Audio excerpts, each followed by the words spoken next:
Hello, I'm Jacob Krueger, and this is the Write Your Screenplay podcast. This episode, we're going to do something a little different. We're going to be sharing a replay of our fourth annual Pitch Festivus event. This is our 3-hour-long ultimate pitching event. It's going to start with a wonderful roundtable where you're going to hear from me and other top members of the Jacob Krueger Studio faculty. We're going to talk to you about pitching. We're going to answer a bunch of questions that different writers have about pitching. And then you're going to get to experience different pitches from writers from our community and hear the feedback from me and other faculty members so that you can learn more about how to pitch your own scripts and how to succeed in this challenging industry. Hang out, have a great time, and I hope that you benefit from it. Welcome to Pitch Festivus. Another year has passed. Look at all you beautiful faces. I'm so excited to be sharing this time with you. Before we get going, I want to take a moment to introduce our admissions director, James Couts. Over the course of this evening, you're going to be hearing from, I think, some of the best people teaching screenwriting right now. And if you want to study with them, if you're curious, you can reach out to James with no obligation at any time and chat. Well, James, what happens when somebody reaches out to you? What does that look like? Hi, everybody. As Jake said, I'm the director of admissions here at the studio. If you want to know more about any of the mentors or programs that we discussed tonight, I am the person to talk to. Basically, we'll just hop on the phone and talk about your writing, talk about your goals and any sort of blocks you might be facing, and we'll kind of find the most perfect personalized path for you. My email is james@writeyourscreenplay.com, and my calendar will be here in the chat throughout the night. And I'll be here too. If you just want to DM me any questions, I am here to help. Thank you so much, James. All right. So let me take a moment to introduce the incredible people that you are going to be pitching to and learning from today. The first is Christian Liebrook. Christian came to me. My good friend Philip Gilpin called me up when we used to do our retreats in Costa Rica. And Philip called me up and he's like, there's this guy and he keeps winning everything. And he's incredible. And you just have to make sure he can come on your retreat. And so I did.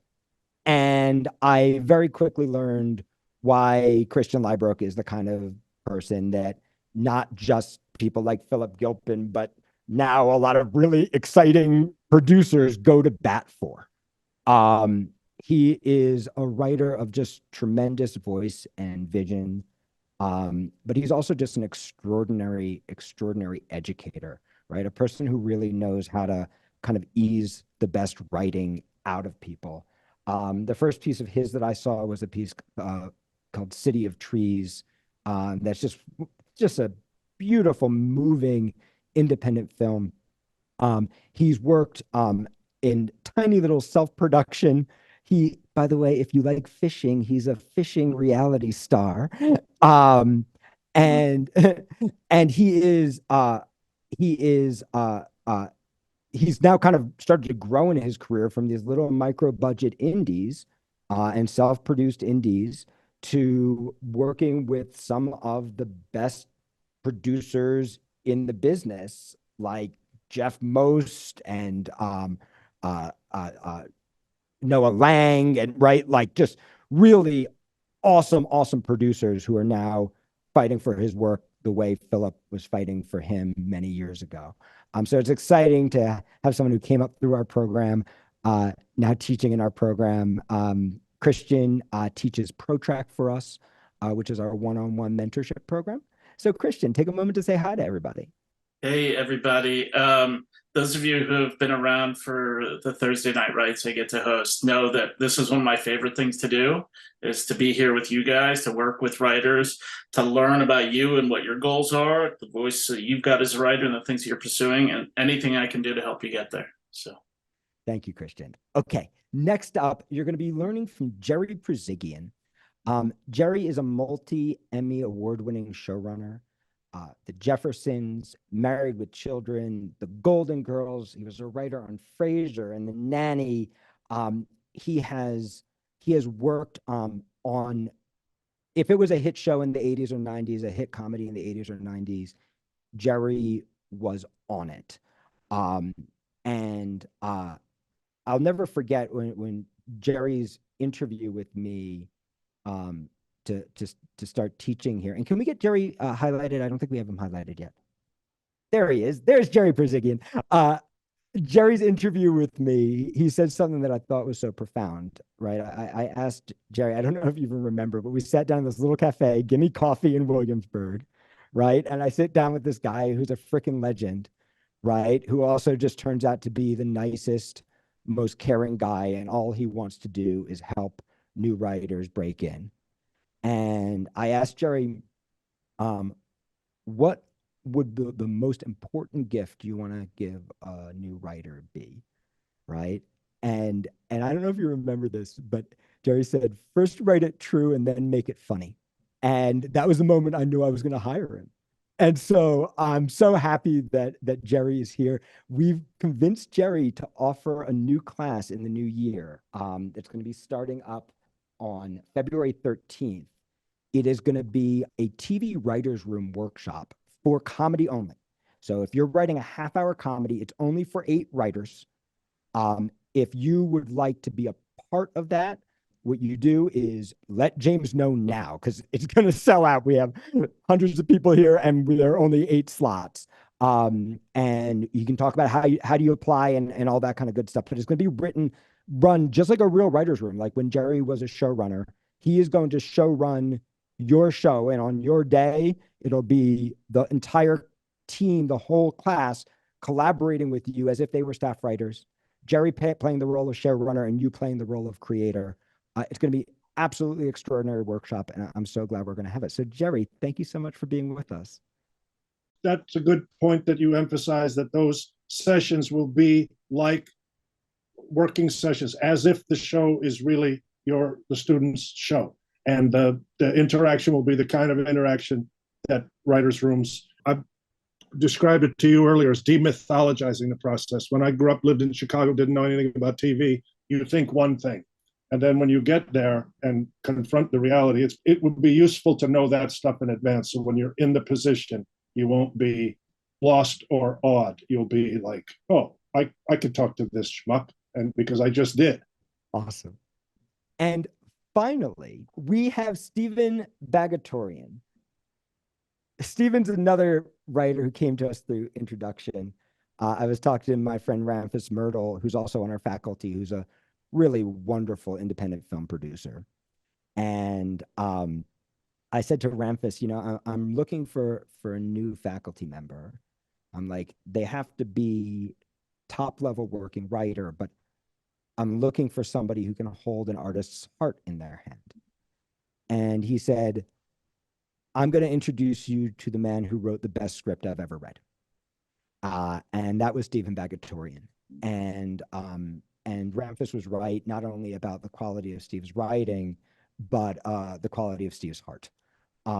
Steve's students have recently, they've made the Sundance Lab. One just placed number 9 on the blacklist. He's going to have to list the because I can't even keep them straight. He's had so many students win the Nickel Fellowship, right? Like huge awards. He's fostered the lives of so many new artists, and it's so exciting. He's also obviously an extraordinary writer in his own right. Won the grand prize at the International Cinestory Writing Competition when he was only 20. He wrote American Gun, which was nominated for 3 Independent Independent Spirit Awards. He wrote All Eyes on Me, the Tupac movie. And he is one of those rare writers who has really spanned the gamut of doing the biggest Hollywood films and now TV to the smallest independent features. We're so lucky to have you here, Steve.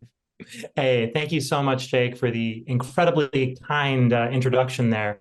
It's so cool to be here. Hello to everybody. Thanks for coming out for our our little pitch Festivus. I'm super excited to be talking to all of y'all. And yeah, Jake, what can I say? I think you said it all about my career and my students. I think I could say, just to clarify, one of my students here from ProTrack last year won the Sundance Lab for Best Comedy Script.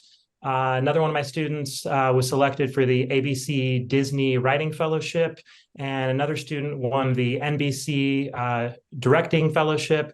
And I think it was just this week one of my students got a 9 on the blacklist. And yeah, there's been a lot of good news for my students recently, and I've been really, really proud and excited to be working with all of them. And it's been a really good year. Awesome.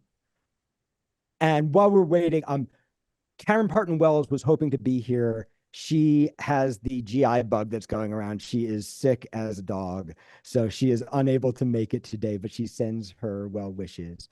I'm going to raise a glass right now. I'm going to raise a glass to my team. Everybody is only as good as the team around them. I'm only as good as my faculty. I'm only as good as my administrators. Jose, Valeria, James, Summer, Laura, who you guys maybe don't even know because you don't get to see them on Thursday Night Right. These people make this possible for all of you, all of us, every day, and they work their butts off out of passion and love. And so we're so lucky to have them. Happy holidays, everybody, and thank you for being here. Okay. We're going to do a question and answer panel right now. Hundreds of you submitted so many awesome questions, and we kind of culled through them and tried to find the most helpful versions for everybody. And we're going to answer as many of those questions as we possibly can. And the first question comes from Pam Inglese. Pam asked, "Why does pitching terrify me?" So not kidding. Rhetorical question, but and I thought, what a great place to start, right? Because we're all terrified, right? And so who wants to start? Why terrified, and what do you do about it? All right, Jerry. Well, I used that verb before, demythologize. If I think it would be helpful for, it's presumptuous to say for everybody who's listening, but I mean for everybody who's listening, to know that everybody's afraid. Not only afraid to pitch, but afraid to face that first blank page. And no matter how much success you may or may not have had in the past, each new venture is intimidating and it's scary. And every human is insecure. And if we weren't insecure, we wouldn't comb our hair. We wouldn't have table manners. We wouldn't be polite. So it's normal to have fear. That's why, I mean, specifically for pitching, I would advise, and I think you guys would agree, practice it. Practice it alone. Practice it at Starbucks. Practice it with your friends until they get sick of hearing it. Practice with your friends. And see what lands, see what works, see what doesn't, and then little by little, when you gain confidence in your premise, in your delivery of that premise, in the places where you stop and hold and wait for a laugh or a reaction, you'll get less afraid. But my main human advice would be just to remember that we're all in the same boat, and no matter how, all vanity is really insecurity. So when you see an executive that's pompous or, sitting back in a chair and that person is scared too and wants to be thought of in that way. So we're all in the same boat, and that would be my answer. I think it's a great answer. I'd love to just jump in on that. It's like, what else can you do about fear? And there are two antidotes to fear, I know, and I can really share this from personal experience. I had the most intense social anxiety you can imagine when I was young, in my early 20s, when my career was happening. To say I was afraid to pitch was not even I was afraid to talk. I was afraid to look somebody in the eye and just share something. I was afraid to pick up the phone. I had absolutely crippling anxiety. I think it's important to know that because you wouldn't guess that today, those of you who know me, right? So it's important to recognize that you can overcome that. And there are a couple of tools that are really valuable for overcoming. One of them, Jerry's already shared with you, which is practice. Low stakes environments. If you're afraid of pitching, don't let your first pitch be a meeting with an executive in a fancy office. Let it be a meeting with somebody at a bar that is too drunk to remember whatever the hell you say. Let it happen in low stakes environment, right? Get into the water slowly and then turn up the heat, and you won't notice the heat turning up. The more you practice it, the less terrifying it becomes. The second key is breath. Every time you get nervous, take a breath. When you do that, you start to control the room. You start to actually feel more confident, but also you start to exude confidence to other people. They start to perceive you as more confident. You can also, this is a little NLP stuff, you can mirror people. Particularly if you're live, it's easy. But like, let's say I'm pitching Matt Bader.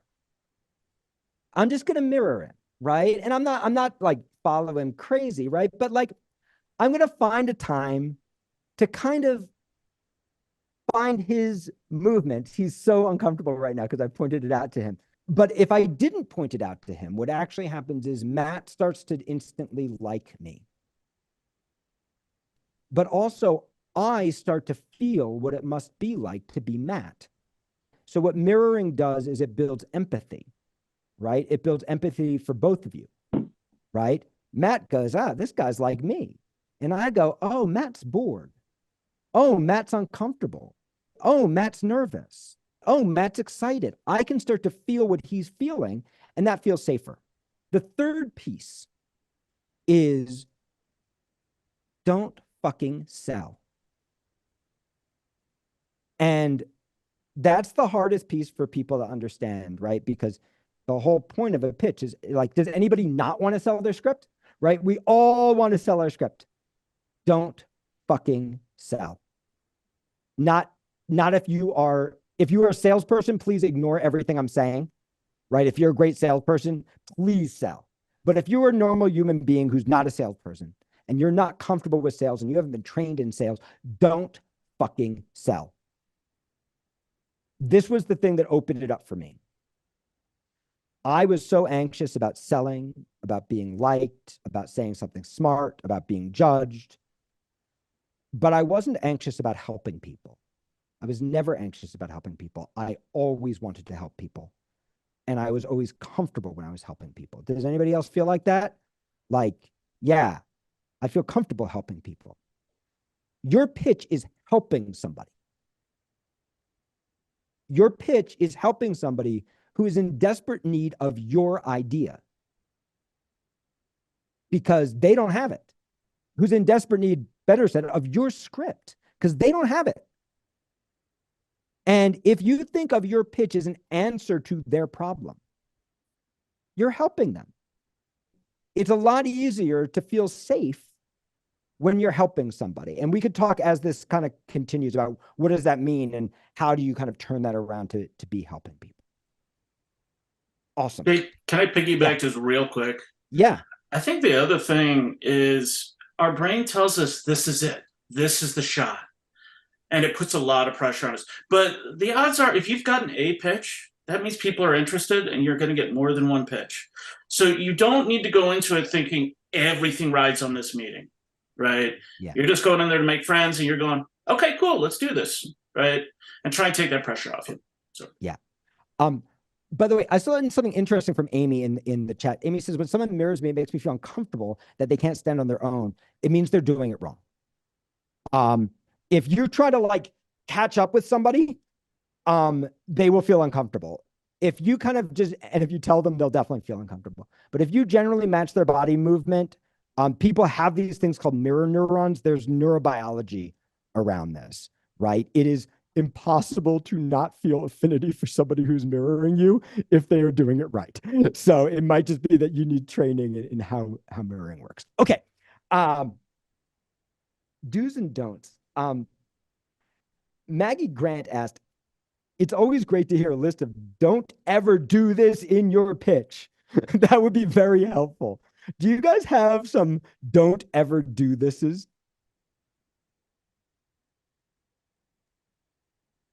Jake, can you hear me? Yeah. Okay, cool.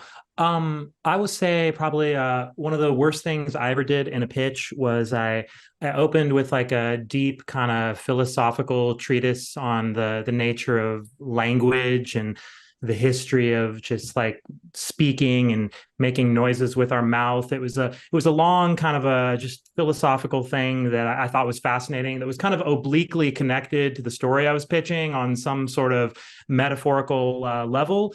By the time I got about 2 minutes into what I thought was my brilliant metaphor that I opened with, everyone in the room had completely checked out and was now actively hostile to anything else I was going to say. So one thing I would recommend is like, don't get too clever.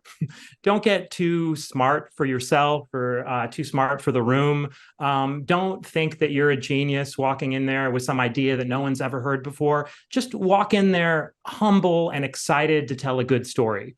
And if you can just be excited to like, pretend you got a bunch of people around a campfire and you got a great story to tell. And it's not about you and how smart you are, how much you want to impress people with like, what you know. You just want to get people excited. You want to get people's eyes to light up about something really cool that they can engage with. So I feel like on a lot of levels, pitching is a lot simpler than we build it up to be often. Because once you're in the room, you're just around a modern day campfire. And all these executives have boring lives and boring jobs in large part. And you get to be a bright spot in someone's day if you can walk in there and just really tell a great old-fashioned story. And if any of you have like family members, like mothers, fathers, anyone who could entertain everyone around a dinner table with a great story, pitching to an executive is no different. It's just being able to hold people's attention and kind of go from strength to strength in a cool story without wasting a ton of time on boring, unimportant stuff like long histories of like the origins of language and human consciousness. No one wants to hear that when you're pitching to the Sci-Fi Network about a story about goblins and demons. They don't care. Just tell them about the fucking goblins and demons and go from there. I love that, Steve. But you know what I also love? The huge mistake, and you're a hugely successful writer, right? And it's so important to know, right? Like, even the people you look up to make terrible mistakes and survive them, right? And so that's one of my don'ts is don't be so safe, right? Don't be so safe that you don't do the pitch you want to do, right? Don't be so safe that you never make a mistake, right? You're gonna learn from your mistakes and you're gonna grow. And as long as you're not a jerk, you're gonna have other chances to pitch. Christian, you have a don't? Yeah, I always go back to this is a Christopher McQuarrie. I'm going to paraphrase Christopher McQuarrie quote. Christopher McQuarrie wrote The Usual Suspects and won the Oscar for Best Screenplay at age 24. Fuck him. But he also he almost got drummed out of the industry. He's got a really interesting story. If you get a chance to listen to some interviews with him, but he's done all the recent Mission Impossible movies and was part of Top Gun Maverick and all these things with Tom Cruise. And he talks about the only reason people pay attention to stories is for emotion. So if you find yourself getting to the place of information, you know what McQuarrie says is information is the enemy of emotion. Emotion is the only reason we really care about stories. And our job as a writer is to create an experience. And that experience, by definition, is emotion. So if you find yourself kind of like, don't get me wrong, there's some information we need to give to the people there. But if you find that it's sort of like biographical details, and then this happens, and then this happens, and then this happens, it's a sign for you to be able to take a step backwards and create an opportunity to go, what is the emotion that I'm creating in these moments? And I think if you could focus on that, you're halfway there. Love it, Christian. Jerry, you got a don't? you guys might not agree. Well, you don't go past yes, and that might sound obvious, but Yeah. some people have to. Oh yeah, then but I forgot to tell you, and then, then another element that just gives that room something else that they might disapprove of. So don't go when you get yes. Be humble and polite and dignified and accept it. But this is the part you might not agree. Don't go past no either. If you see that they're not interested, don't desperately flounder and try, because I think Christian was saying you're going to get another chance if you have. Don't try to jam through an idea, a concept, or a presentation that you see is not landing. It might not land, and you just take your lumps and go move on to the next one. Maybe you have another idea for that same meeting, or maybe you have to make another meeting somewhere else. But so don't go past yes or no. I think that that's a genius piece of advice, right? And sometimes you have such an urge on both sides, right? On the yes, you're just like, I just want the feeling again, right? Of seeing them light up, right? And on the no, it's like, I know this is right for them, and I know their objection is not actually sensible, right? And there's nothing you can do. But one of the things that I've learned, it took me a while because I used to be the guy who tried to fight through no, because I like arguing. And I always thought, well, of course I can answer their objection. And what I actually learned was to read their face, right? So like right now, Christian's smiling and Stephen looks contemplative. And Jerry, I can't read his face. Maybe he's pissed off at me. I know he's smiling. Everything's cool, right? But if I was pitching somebody and Christian, give me an uninterested face. Yeah. Boy, Christian, this is not the story for you, is it? Right? I'm going to call him out the moment I see the stink face from him. Right? I'm going to call him out nicely. Right? Boy, I am not pitching. And what I just did was I honored our our human relationship. Right? Like in the real world, if you're out with your friends and you start to tell a story and your friend looked like Christian just looked, you'd be like, I guess that was boring, right? So one of the things I learned was actually to call it out. And when you do that, everybody just sighs in relief, right? Like Christian doesn't have to listen to another 10 minutes of something he's never going to buy. And I don't have to spend another 10 minutes feeling like I'm banging my head up against the wall, right? And we just honored each other's humanity. And Christian's probably going to look at me and go, yeah, man, it's not, dude. It is not, right? And I'm going to go, okay, great, Christian. What are you looking for? Right? Now I'm back to helping. And maybe I have something like that. And if I do, I can now pitch him something that he's going to like. And if I don't, then I'm going to say something like that. I might say something like, boy, Christian, I am the wrong screenwriter for you. But could I pick your brain for a moment? That line, could I pick your brain for a moment, is the most valuable line you will ever have. Anybody who says no to you, turn them into a mentor, right? Unless they're a jerk. Don't let any jerks into your life. I don't care how famous they are. But anybody who's a no, turn them into a mentor. Can I pick your brain for a moment? Okay, I got this script. I know it's not for you. But I also know it's like this script that made a lot of money recently, right? I know it's got a great role for this actor, who you worked with, but I'm not going to mention that, right? And the script is really ready. Who would you bring it to? Right? And at this point, Christian's probably going to be like, you know what, send it to me. Because if it's that good, he doesn't want to lose out on it. And he's thinking, well, I could just send it to Keanu, right? Or he's going to be like, I don't know, right? And in which case you go, but Christian, whatever you know is so much more than a baby little writer like I knows, right? And I know you got this, you got you got this made, you got that made. You have a way of doing it. What would you do if you were in my shoes? I'm going to shut up. And Christian's eventually going to go, I don't know, maybe I would bring it to blank. And then I'm going to get my ask in. I'm going to go, hey, Christian, could I ask you for an introduction? Right? could I mention your name when I call? Right?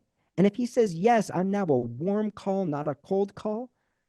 If he says no, I'm going to say, okay, thank you so much for your time, Christian. But if he says yes, I'm going to say, thank you so much for your time. See, I'm still not going past the yes. It means so much to me to have a mentor like you. That someone at your level would take the time for somebody like me. And I'm gonna email you and let you know how it goes. Right? Do you see? I just made him a mentor and I just set up my next contact with him. I just turned him into a fan of Jake Krueger as opposed to the guy who's pissed off because I spent all this time saying no. Every bad meeting is an opportunity to build a network of people who become your champions. Okay. I have one more little nuts and bolts. It's going to sound silly, but it just occurred to me. A veteran writer, Hollywood successful, told me once in any pitch meeting, when the assistant says, "Would you like something to drink?" Just ask for water. Coffee will be, oh, do you want milk? Do you want tea? Do you want creamer? Do you want black, white, hot, more caffeine? And if it's tea, you're going to have a tea bag you got to mess around with. So don't complicate your morning with a hot beverage. Just ask for water, and that's it. That's awesome. Yeah. Let's talk. This is probably going to be a controversial topic, I would guess. Let's talk about comps. We have so many different questions about comps. Harold asks, for comps, do you always want to reference successful shows?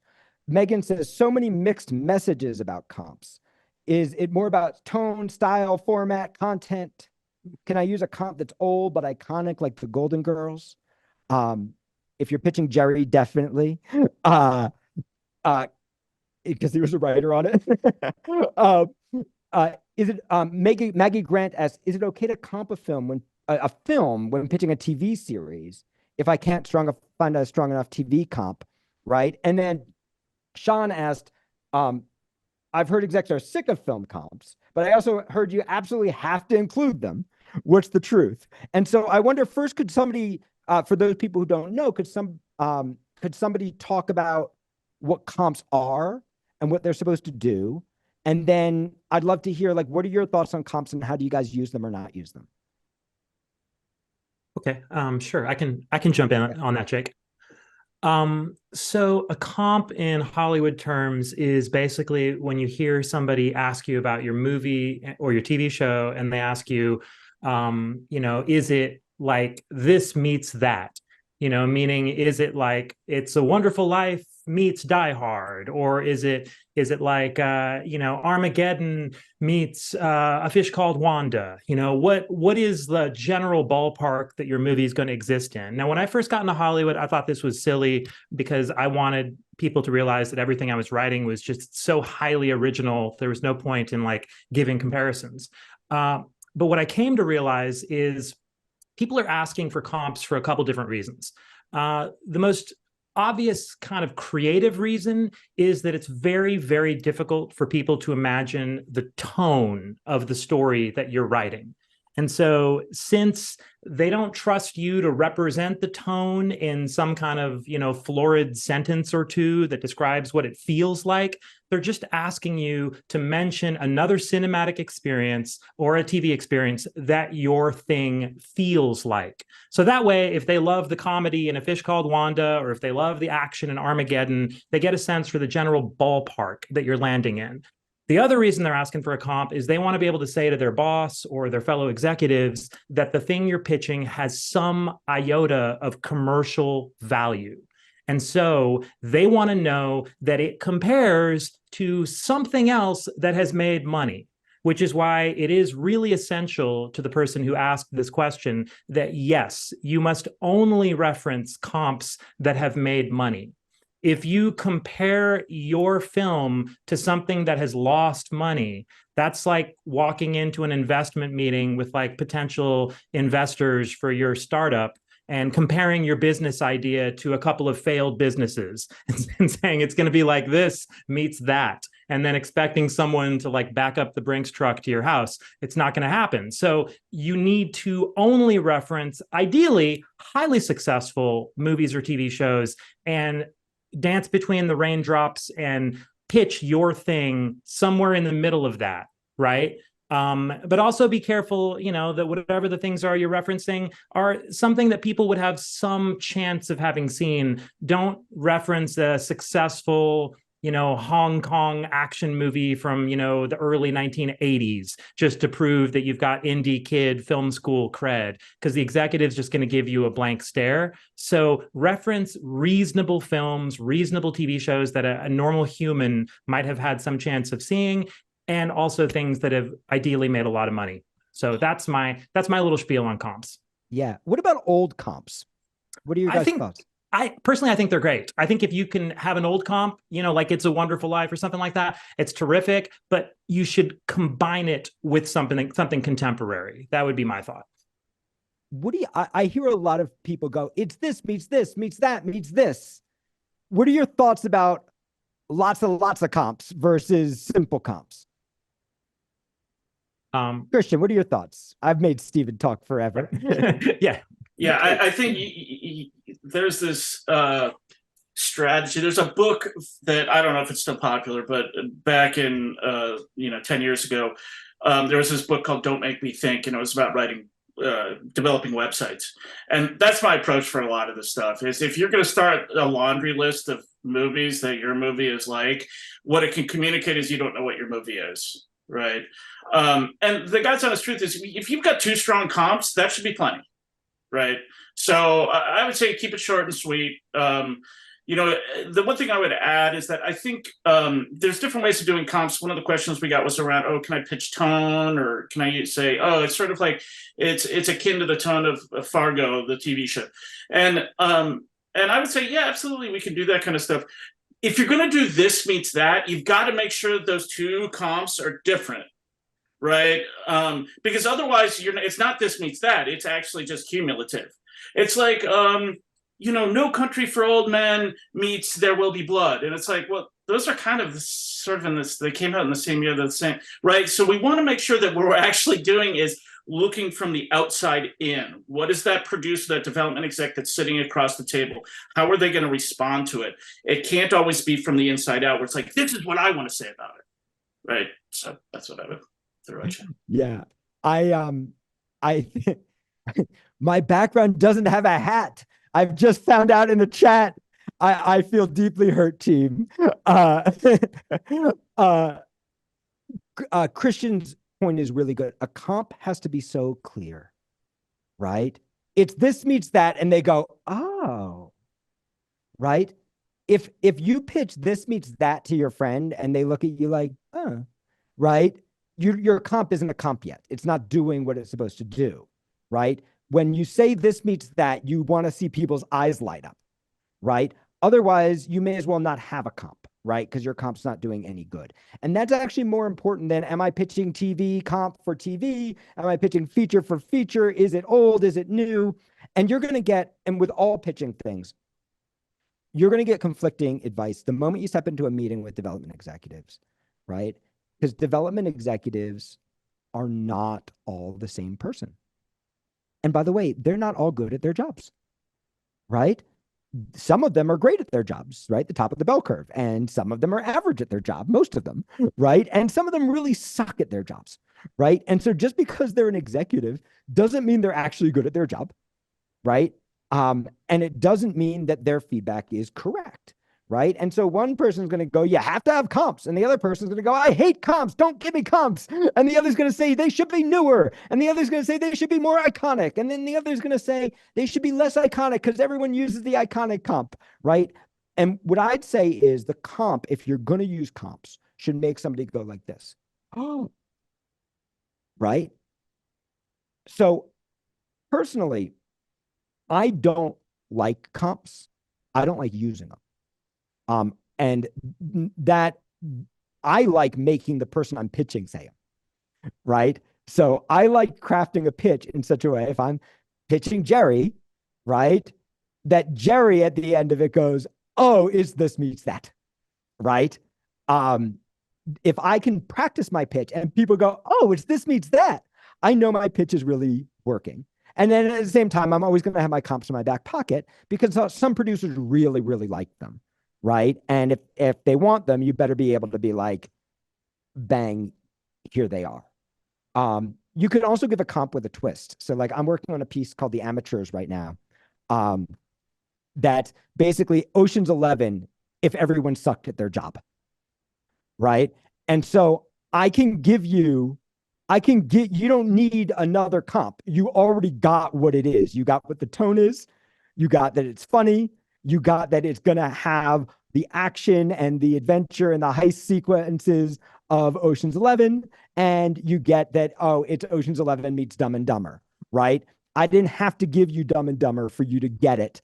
I could just give you a twist on an iconic film. Okay, great. All right, here's another controversial one. Agents and managers, and how do you even find someone to pitch? So let me ask some of the different ways people ask these questions. Mark Labella asked, what's the best strategy to get a manager? Crystal Keith asked the same thing for an agent. Jen Fontaine said, well, querying doesn't seem effective, right? So what are you supposed to do? Dane Watkins said, how do I even find anyone to pitch as a newer screenwriter?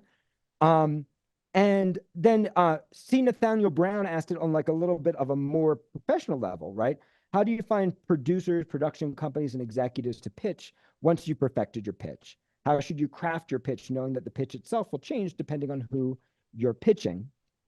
And many, many, many other versions of this. So like, how do you get to the right person? How do you know who the right person is, right? And how does that connect to representation? When should people be thinking about representation?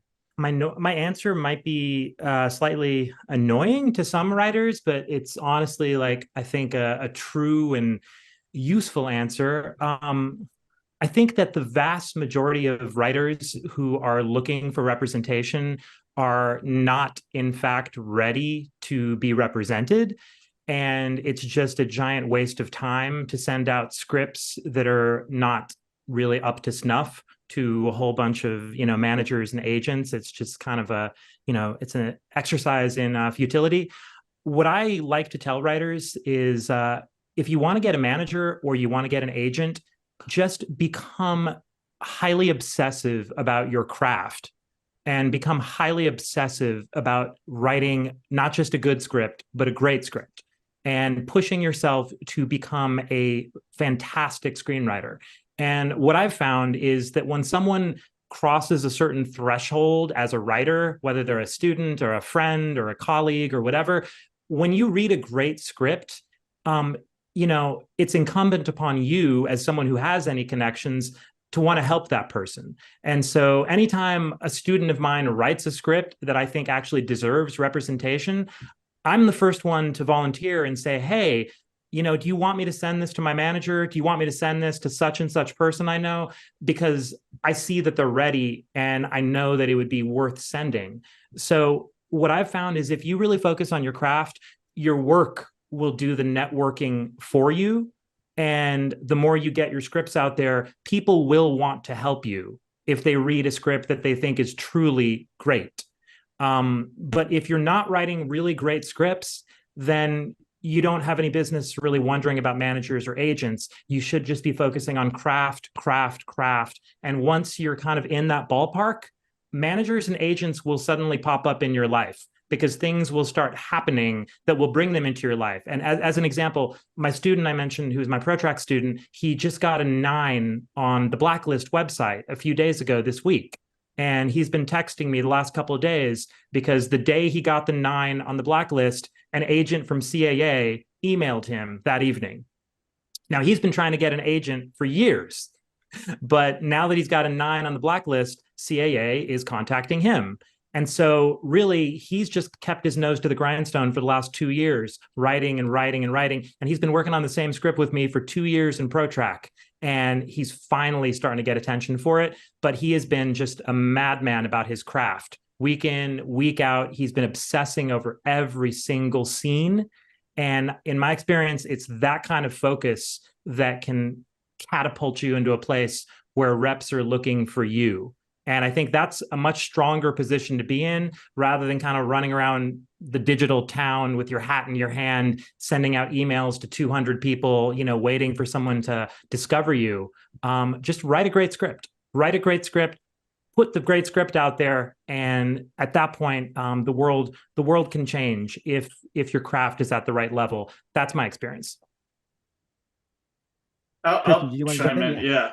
And Steve's dead on with all what he said. Oftentimes the conventional wisdom is when the time is right, they'll find you, right? Which is what Steve is saying. The other thing I would add is that then we go, well, what do I do in the meantime?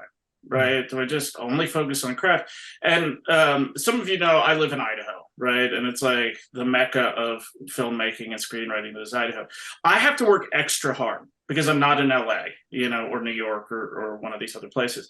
And so what that means is I have to put a lot of time and energy into creating relationships, right? And because, to Steve's point, once you do find your tribe and those people that respond to your work, they are going to kind of like do the work for you in a way. They're going to start saying, oh, this is a great script. Who do I give it to?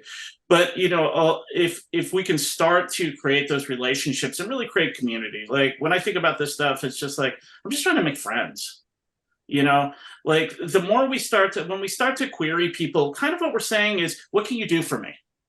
Right. And going back to Jake's note about like our job is to solve their problems. Right. And so the more we can kind of create that community and say, hey, what are you guys looking for? What are you working on? Is there anything, and so I think that there is an opportunity there to start developing those relationships, go to film festivals, start meeting people that are at your eye level. Right. Start meeting people maybe up here, start mentoring people or helping people that are maybe just a little bit below you, because everybody's going to rise together. Right. So put your focus on that stuff as well. But you can't, Steve's right, you cannot underestimate craft. Good is not good enough. Yeah. Let me just piggyback real quick, Christian, on what you were saying. I completely agree with that last part that Christian was saying. Also, find a writers group, get into a writers group, start your own writers group, go join a writers group. If you're looking for a manager or an agent, there's nothing you can do that'll accelerate your craft or get you better faster than becoming part of a peer group of serious-minded writers who are focused. And so whether you're in Idaho, or whether you're in Germany, or whether you're in, the Virgin Islands, wherever you are these days, it's easier than ever to find a group of people to have a Zoom session with every couple of weeks and just workshop pages. As Christian said, find your tribe, find a peer group to work with, and that's how you get better fast as a screenwriter. That's certainly what I've seen, and it's actually one of the things we do here at the school that I'm most excited about is the workshops that we offer, which basically are mimicking writers groups, where we get a bunch of people in a room every 2 weeks, and we table read pages, and we all critique each other, and I think that's a fantastic way for writers to grow and learn from each other, like Christian was saying. Yeah. I also want to piggyback on something Christian said, which is all of networking is finding your people. And that's the opposite of the way I used to look at networking, which is probably why I was so nervous, right? I used to look at it as like trying to get people to do something for me, right? It's not that. It's finding people you vibe, finding people you like, finding people whose art you find interesting, finding people whose conversation you find interesting, right? Like, and by the way, producers, they feel the same way. They don't want to buy a great script from an asshole if they can avoid it, right? They're going to be spending years developing it with you. They want to like you, right? And not everyone's going to like you. And you're not going to like everyone. So the other thing you can do right now, if you're not represented, is go to film festivals. Go to good film festivals. I just got back from Austin Film Festival, which is one of the best film festivals out there for writers. They have an incredible writers festival, but you can just hobnob with like the greatest writers in the world, right? You could just talk to them. Go to Sundance. Go talk to the producer of your favorite film after you've seen it. Become their friend, right? These people, you're looking for the people who are like 1 degree above you, right? And you're also looking for the people who are 1 degree below you, who you can go, hey, let me show you how you do that, right? Let me help you, right? Because, 5 years from now, that person's a development executive, and they're going to remember that help, and they're going to remember. And so you want to find your people, and you want to invest in them, right? And that's what's going to do it. And honestly, you don't want a freaking agent until you have a library. until you have a library of scripts, because what's going to happen is you're going to get you're going to get signed by your agent, right? Let's say you pull off the miracle, right? Which probably means you spent 2 years of your life doing nothing but getting an agent. Somehow you have one great script, right? Somehow you pulled off the miracle, even though you didn't sell the script yet. The agent somehow signed you, which rarely happens. Usually it's the other way around. Usually you sell your script and then you get whatever agent you want, right? You got one script. And what's going to happen is, for 1 second, the agent's going to be like, oh, you are my sexy new client. Tell me about you. And you're going to be like, well, I'm working on this new thing. And your agent's going to be like, okay, reach out when you're done. And 3 months from now, 6 months from now, when you're done, you're going to reach out and your agent's going to be like, who the hell are you? Right? Because for all that time, they couldn't make any money on you. Right? To even just get you work, they need 2 writing samples that kind of tell a story together, right? And so put your focus on building your library of scripts.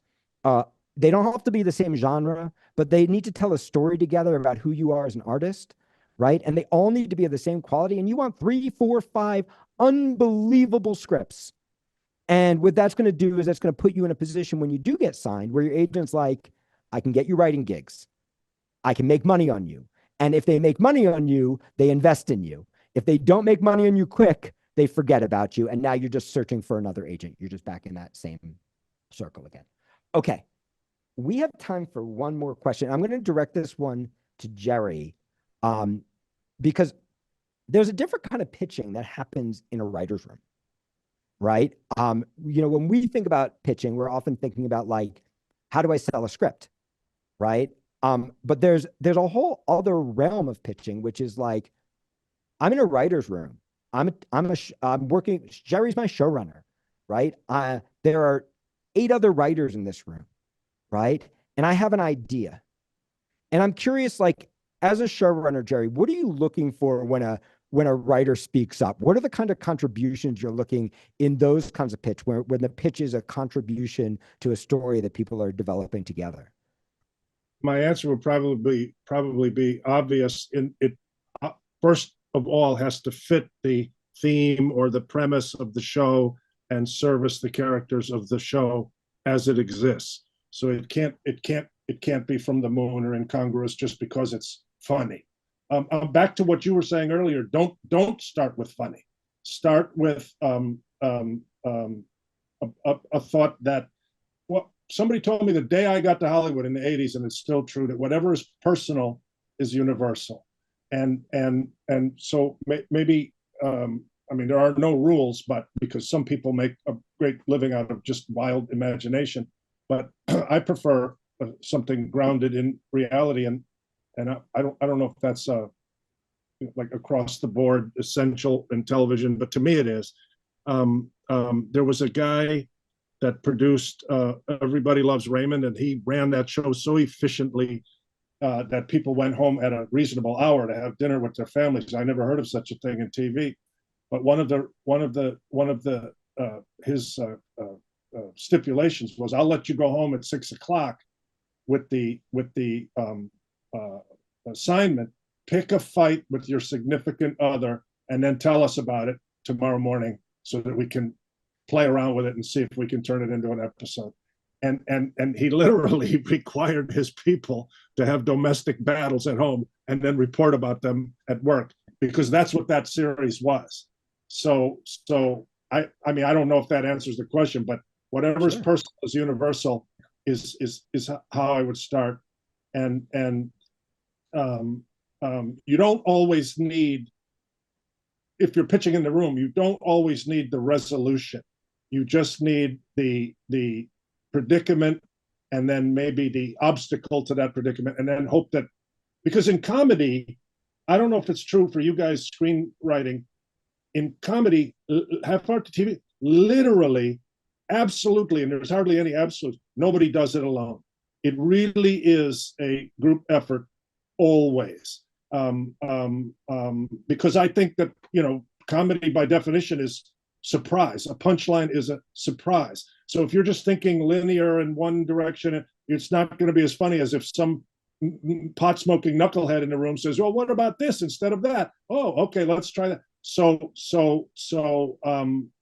You don't always need the full episode worked out, but you have to give the pot smoking knuckleheads something to work with and something to think about. So I would say that. I would say start with something personal. I tell people, and I'm sure you guys are going to agree with this, keep a notebook, because you think you're going to remember when something quirky, idiosyncratic, or weird, or odd, but you don't remember as vividly as you. So if you have a notebook with Larry David, I think he was not till he was 40 that he was successful, and he had these dirty old grimy wire notebook with just stuff that happened. I'm sure he saw somebody eat half a grapefruit and get squirted in the eye, and then it became an episode of something. I'm sure of it.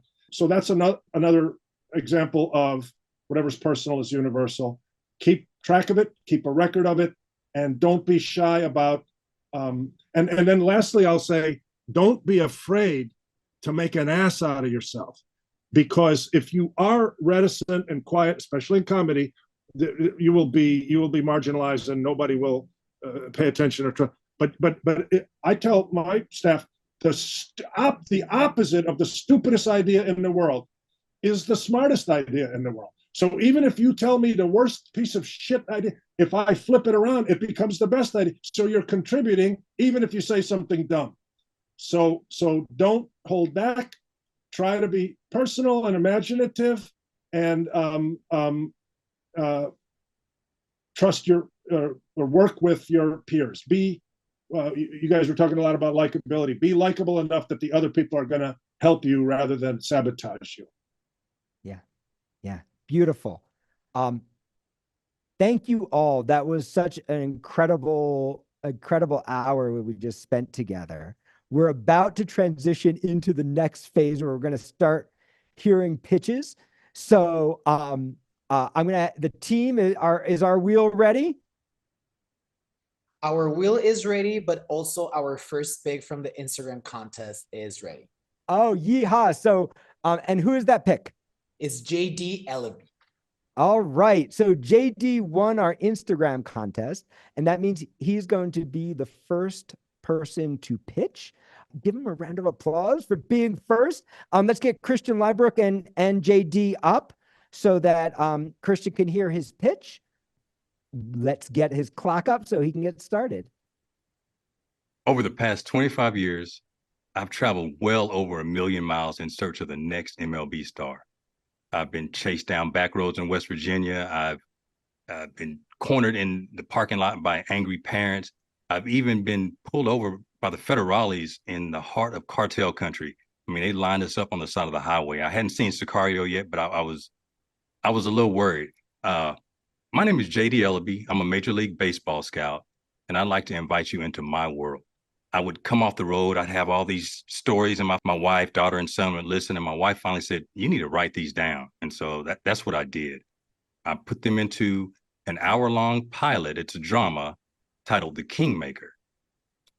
It's a coming-of-age story about a young African-American baseball scout who puts his job on the line when he vouches for an undiscovered pitching phenom who's trapped in the drug game. A key moment occurs in the pilot when our main character's ruthless supervisor lets him know that he's on the verge of being fired. And this comes on the heels of his ex-fiancée telling him that she's pregnant. Our main character needs a miracle to save his job. And that miracle just might be the troubled prospect that he found. Each week, as our main character searches and continues to search for the next MLB star, he'll encounter parents enabling players hiding vices, and our main character will even realize that he's been searching for a closer relationship with his father, a disgraced former scout.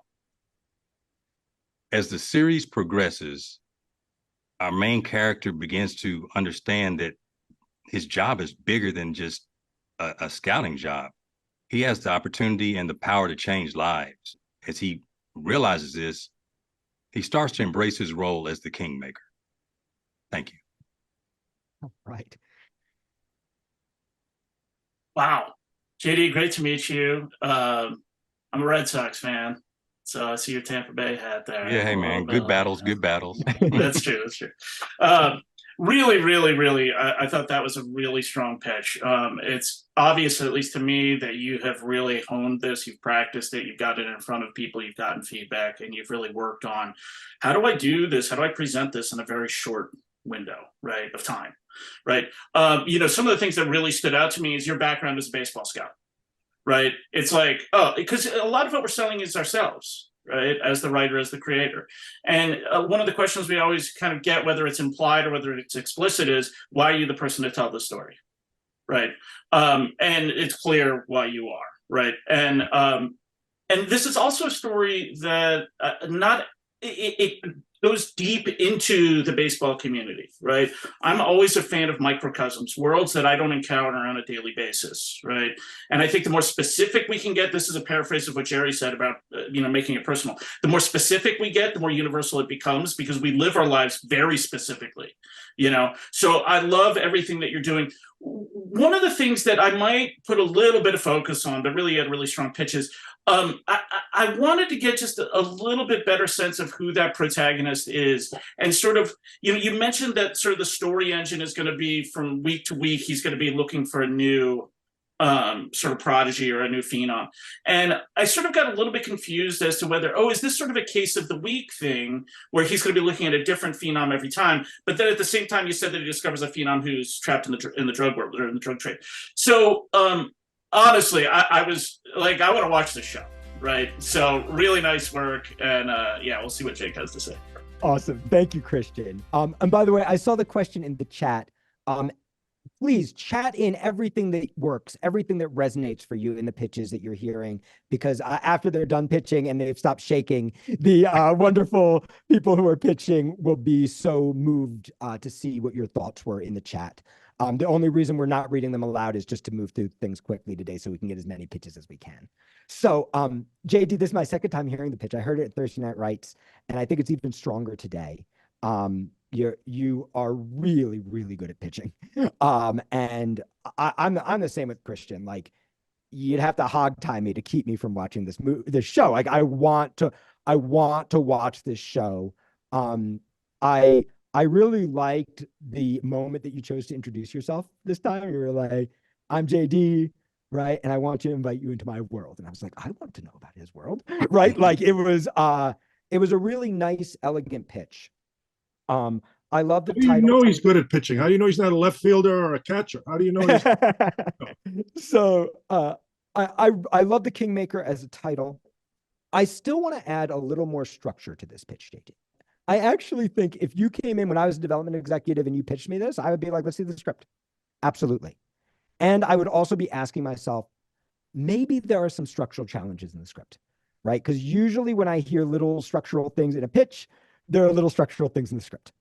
It seemed, just to kind of piggyback on Christian, we're still figuring out how the format works and how the travel and the relationship work. And so I'm going to give you a little bit more focused feedback. I would first look at, we know that he's threatened with being fired. I would think about dropping in the moment why. What happens that leads him to almost get fired? Because that's going to help answer Christian's question about like who he is, right? And it's going to help us understand why he's taking a chance on this kid. The second thing is the kid's, I think, part of a cartel, right? Which is different than just the drug gang, right? And so if that's true, if I heard that right, let's know that so that we can know where it takes place. And then I want you to think about, how does the relationship with the kid put pressure on the relationship with his boss, with his wife, with the other players he's scouting? And if you can just hit a couple of those kinds of beats, like you did at the beginning with the crazy shit that happened to you, right? Or how does that kid get him into trouble? If you could just hit a couple of those beats, you don't have to lay out all the structure, but that will let me know the structure is there. Can I throw in 2 cents? I don't know how much time that we have. Hit it, Jerry. Hit it real quick. I'm hoping that JD will put me on the Tampa Bay Rays. That's my secret. No, I think that the entity that you're pitching to will want to know, is each episode going to be like sort of self-contained about a different prospect every episode? Or are you going to follow this young Dwight Gooden cokehead all the way for all the episodes. Let them know that. And then another thought that I have that I think is a good thought actually is that what Jake said, what is his point of contention with management? He doesn't care only about the $30 million a year contract that Juan Soto got today. He cares about shaping the lives of these kids. I'm in their life. I'm in their living room. I'm talking to their mother or their wife or their girlfriend. It's not all about money, putting asses in the seats. I'm shaping their characters. I'm getting this guy off drugs. I'm not going to tell management that he's on drugs, but that he has a investment in these young guys as people and their girlfriends. You're going to need some women in there. I think you're going to need some female, seriously, some female story. So he cares about the young players and their girlfriends and their mothers, and that's his raison d'etre. That's why we like him. That's just a thought off the top of my head, but that I think would add dimension. Jerry, that's awesome. And this is one of the things I love about my team. You see, the man can't freaking help himself, right? I love that my faculty loves our students this much, right? Yeah, but I secretly just want to be in the major leagues. It's like, and that's definitely true. That's not a lie. I know that's true. Okay, awesome. Let's give JD a round of applause, and we'll get the wheel ready for the next spin. Are we ready? Yep. So let's spin the old wheel.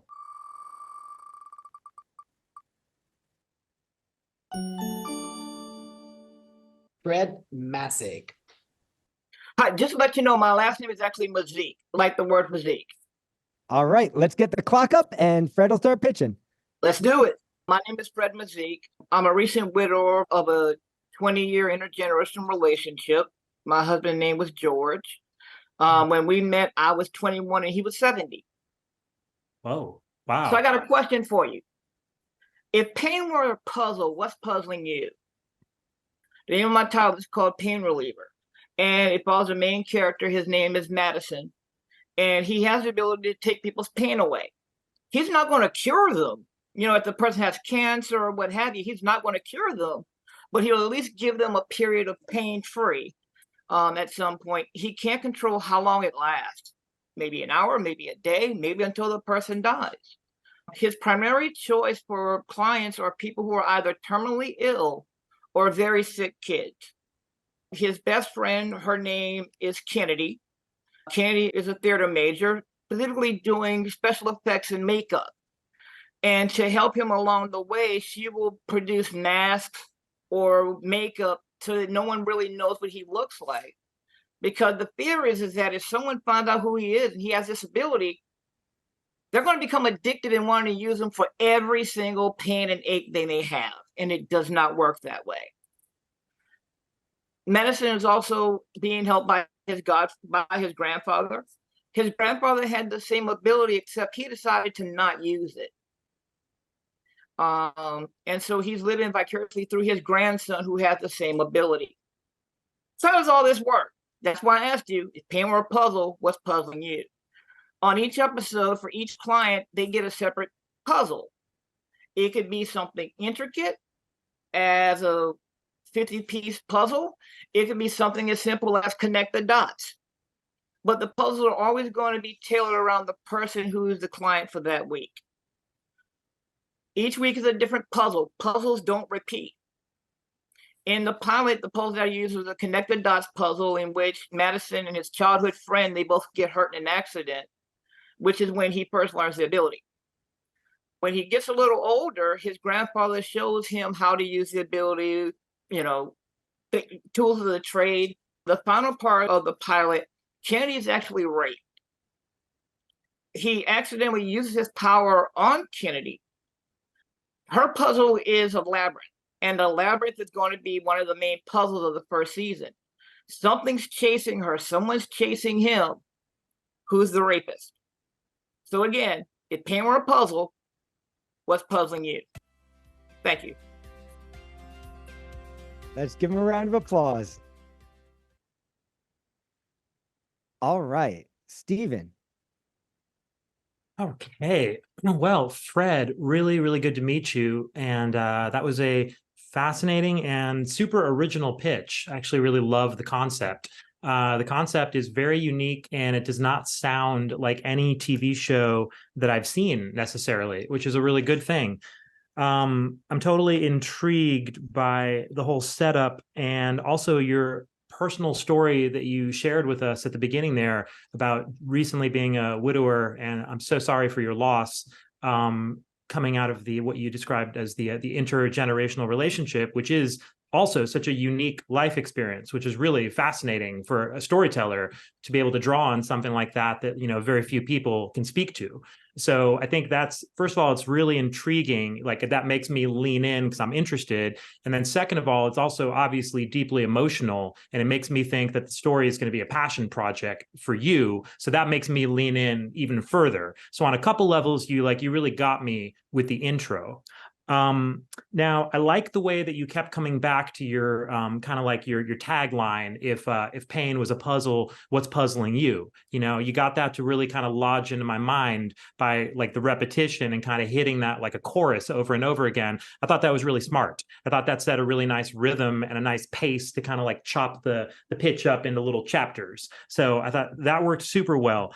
When you got into the details of it, I actually really wanted some more specifics about exactly how the episodes would work. Now, the first thing I wanted more specifics on was the tone of the kind of healing we're talking about here. Because like you start talking about this in my mind, I'm thinking like, all right, this is like a show about faith healing. It's a show about somebody who has either superpowers in like some kind of a mutant way, or maybe kind of a supernatural sort of like ancient kind of shamanic sort of way. But in my mind, I'm kind of struggling to place the tone. So that's where like a this meets that, like we were saying earlier, could come in really, really handy, Fred, if you could just point to another TV show or two that's kind of in the right vibe.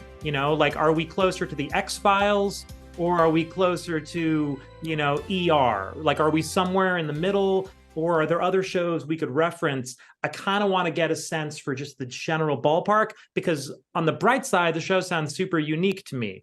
But because it's so unique, it's hard for me to imagine the tone, right? So I feel like I really do need some comparables here. And then I know the music's playing me off here in a second. But the last thing I want to say quickly is when you mention the puzzles, like you mentioned things like a labyrinth or a Connect Four or this or that. Now, again, you had me intrigued, but I wasn't sure like in what way those metaphors were manifesting in the show, right? So I'm not sure when Kennedy's dealing with the labyrinth and she's raped and all this is going on, I'm interested, but I don't totally get what's happening to her. So I feel like a little bit more detail about the pilot, a little more detail about the tone and some of the metaphors would be helpful. But I mean, overall, like I'm super interested. And if you walked in and pitched me what you just did, and I was an executive, I would have a whole lot of questions, and I'd want to hear the more in detailed version. But yeah, I think that's a super, super unique pitch. I think it was presented really well. And I think it's exactly the kind of pitch that I would love to work with you on, or work with any writer on, to kind of craft it and develop it. Because right now I feel like you're like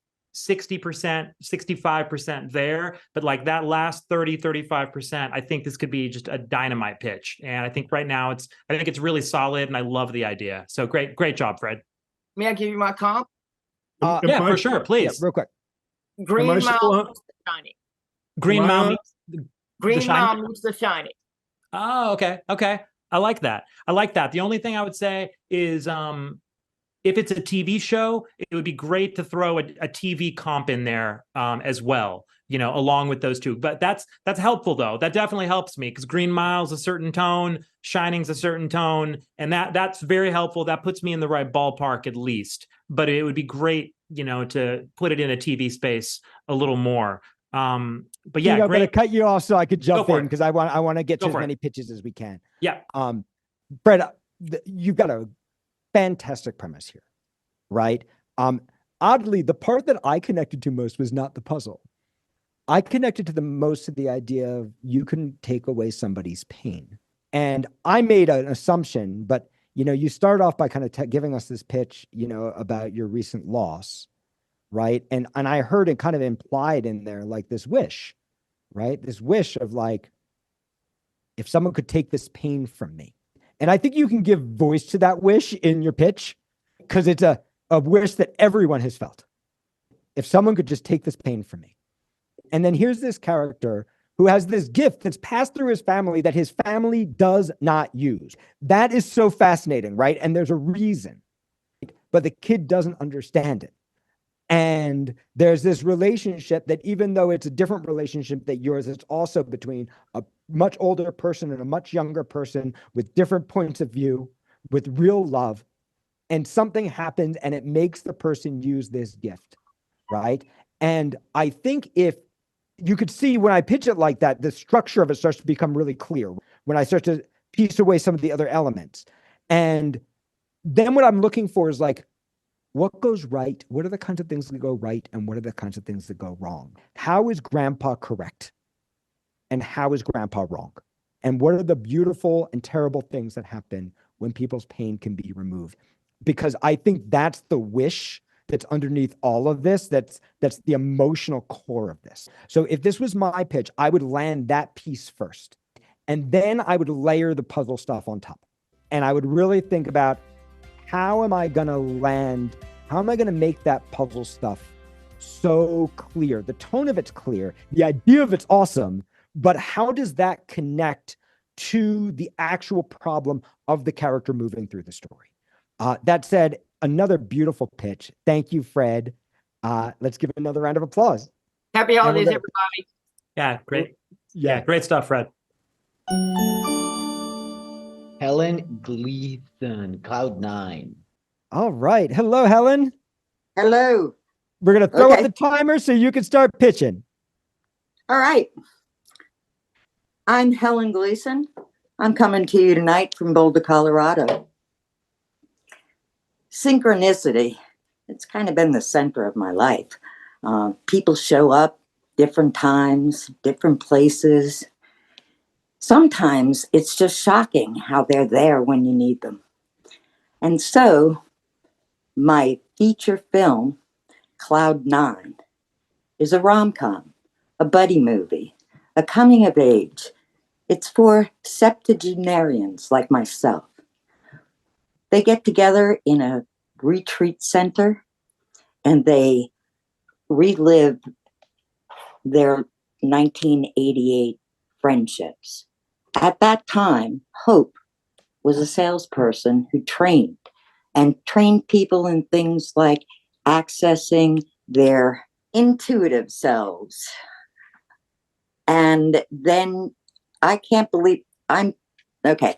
So the soulmates from Jess Stern's book turn Hope into this idea that Frank is her soulmate. He's just been named the most eligible bachelor of 1988. And he's just bought the building next door. But this is a rom-com, and Hope goes to jail. While in jail, she saves her soul. She studies A Course in Miracles. She meets Carmelite monks and lives with them for the next 20 years. And now she's a pot-smoking ex-nun, and she's meeting with her friends at this retreat Take a breath, center. Helen. You got it. And so they take part in yoga. They look back on treasure maps of what they thought would be their new lives, and they reflect. The pandemic has brought different challenges to each of these 70-year-olds. One lost their mate. One couple was ousted from their house because their kids were unhappy with their choice to not get the jab. So the group processes their pain, works with each other, and has a good time, understanding that forgiveness and sharing with each other is really the center of what they want in their life. Frank, the soulmate, shows up because he sees about the retreat on YouTube. And so the whole group works with them on whether or not they will fulfill her dream that she would be reunited with her soulmate. All right. Give her a round of applause. Whoa. It's a feature film? It's a feature film, and it's more like The Big Chill than the book club. Okay. Awesome. Okay, a lot to get our arms around. First of all, I'm not clear, and you need to be, and you'll need to make us clear on what brings them all together. When you said the big chill at the end, that was, I believe, a reunion. A thought that I had is maybe these septuagenarians are disgusted with their own children and their own lives. And they say much of that is going on, but they come together at the head guy throws a retreat. They move from like being salespeople to being spiritual people. And so he's now having a retreat center, and he gathers these people back together. And they are all very willing to do this, or are they? Oh yeah, no, they're all joining together. Everybody's tired of being home, and they want to come out after the pandemic and reconnect. So everybody is there on their own volition. Every knucklehead is going to give you a different idea. But as you were telling it, I was looking for more of a reason for them to be together. Sometimes negative emotions are strong too, that they, like I said, are fed up with their children. So they say, why do we have to be stuck with the families that we have? Let's make our own family. And so one by one, your central character says, I got a big house. Let's be a family. And then there they discover, and I wasn't clear on the 1988 pot smoking ex-nun, blah, blah, blah. I wasn't clear if these are flashbacks or they're talking about it or what. I've looked at The Big Chill, and they had an earlier, the first act took place in the at Michigan State. This first act takes place in 1988. And these people are all together in 1988. And then time passes and they come back together in 2023. Well, then you are going to want to make a little chart, and you're going to want to say who they were in 88 now who they are in 23. And some of them have changed subtly. Some of them have changed radically. Dramatically. And then you're going to decide which, or maybe more than one couple, are going to rom-com together. You know, which ones are going to connect. It almost requires like a map, you know, like where are you starting from? And then what are you writing to? Who were they in 88? Who are they now? And then map out that journey, maybe on a wall, maybe with a little colored thread from here to here to here to here, so that you know who transformed in what way. Awesome. Thank you, Jen. Terrific. Thank you so much. First off, your pitch started so strong. Right? You started by talking about the synchronicity in your life, and you gave me a kind of theme to understand the why of this, right? That this is going to be a movie about synchronicity, that we are going to find these people who get to relive their past together, a past that they've lost, that maybe some of them should have lost, some of them should not have lost. We talked in the previous pitch about the idea of like there being a hidden wish underneath it. And like that hidden wish of like, if you could just relive your past, if you didn't have to let go just because the years came, there's something really beautiful about that. And then I saw you get flustered and rush. And so that's the biggest piece of advice I want to actually give you. Jerry's taking care of the structure stuff. I want to give you the advice: trust yourself. When you get nervous pitching, that's when you take a breath. That's not when you push forward. You get nervous, take a breath. You're not always going to be able to get all your elements into your pitch, but we don't need all the elements.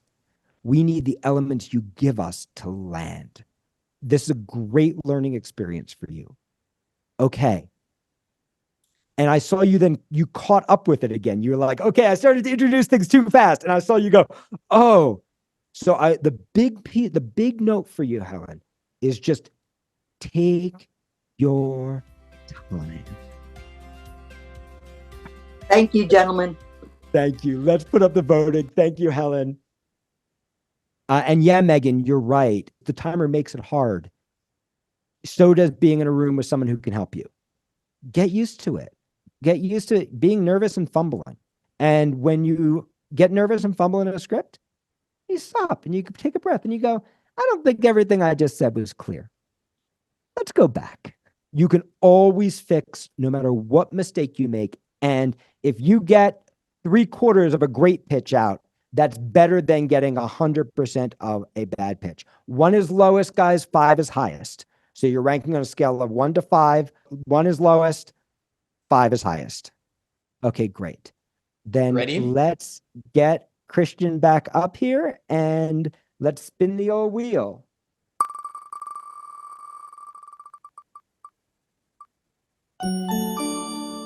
Renee Short, perfect fade.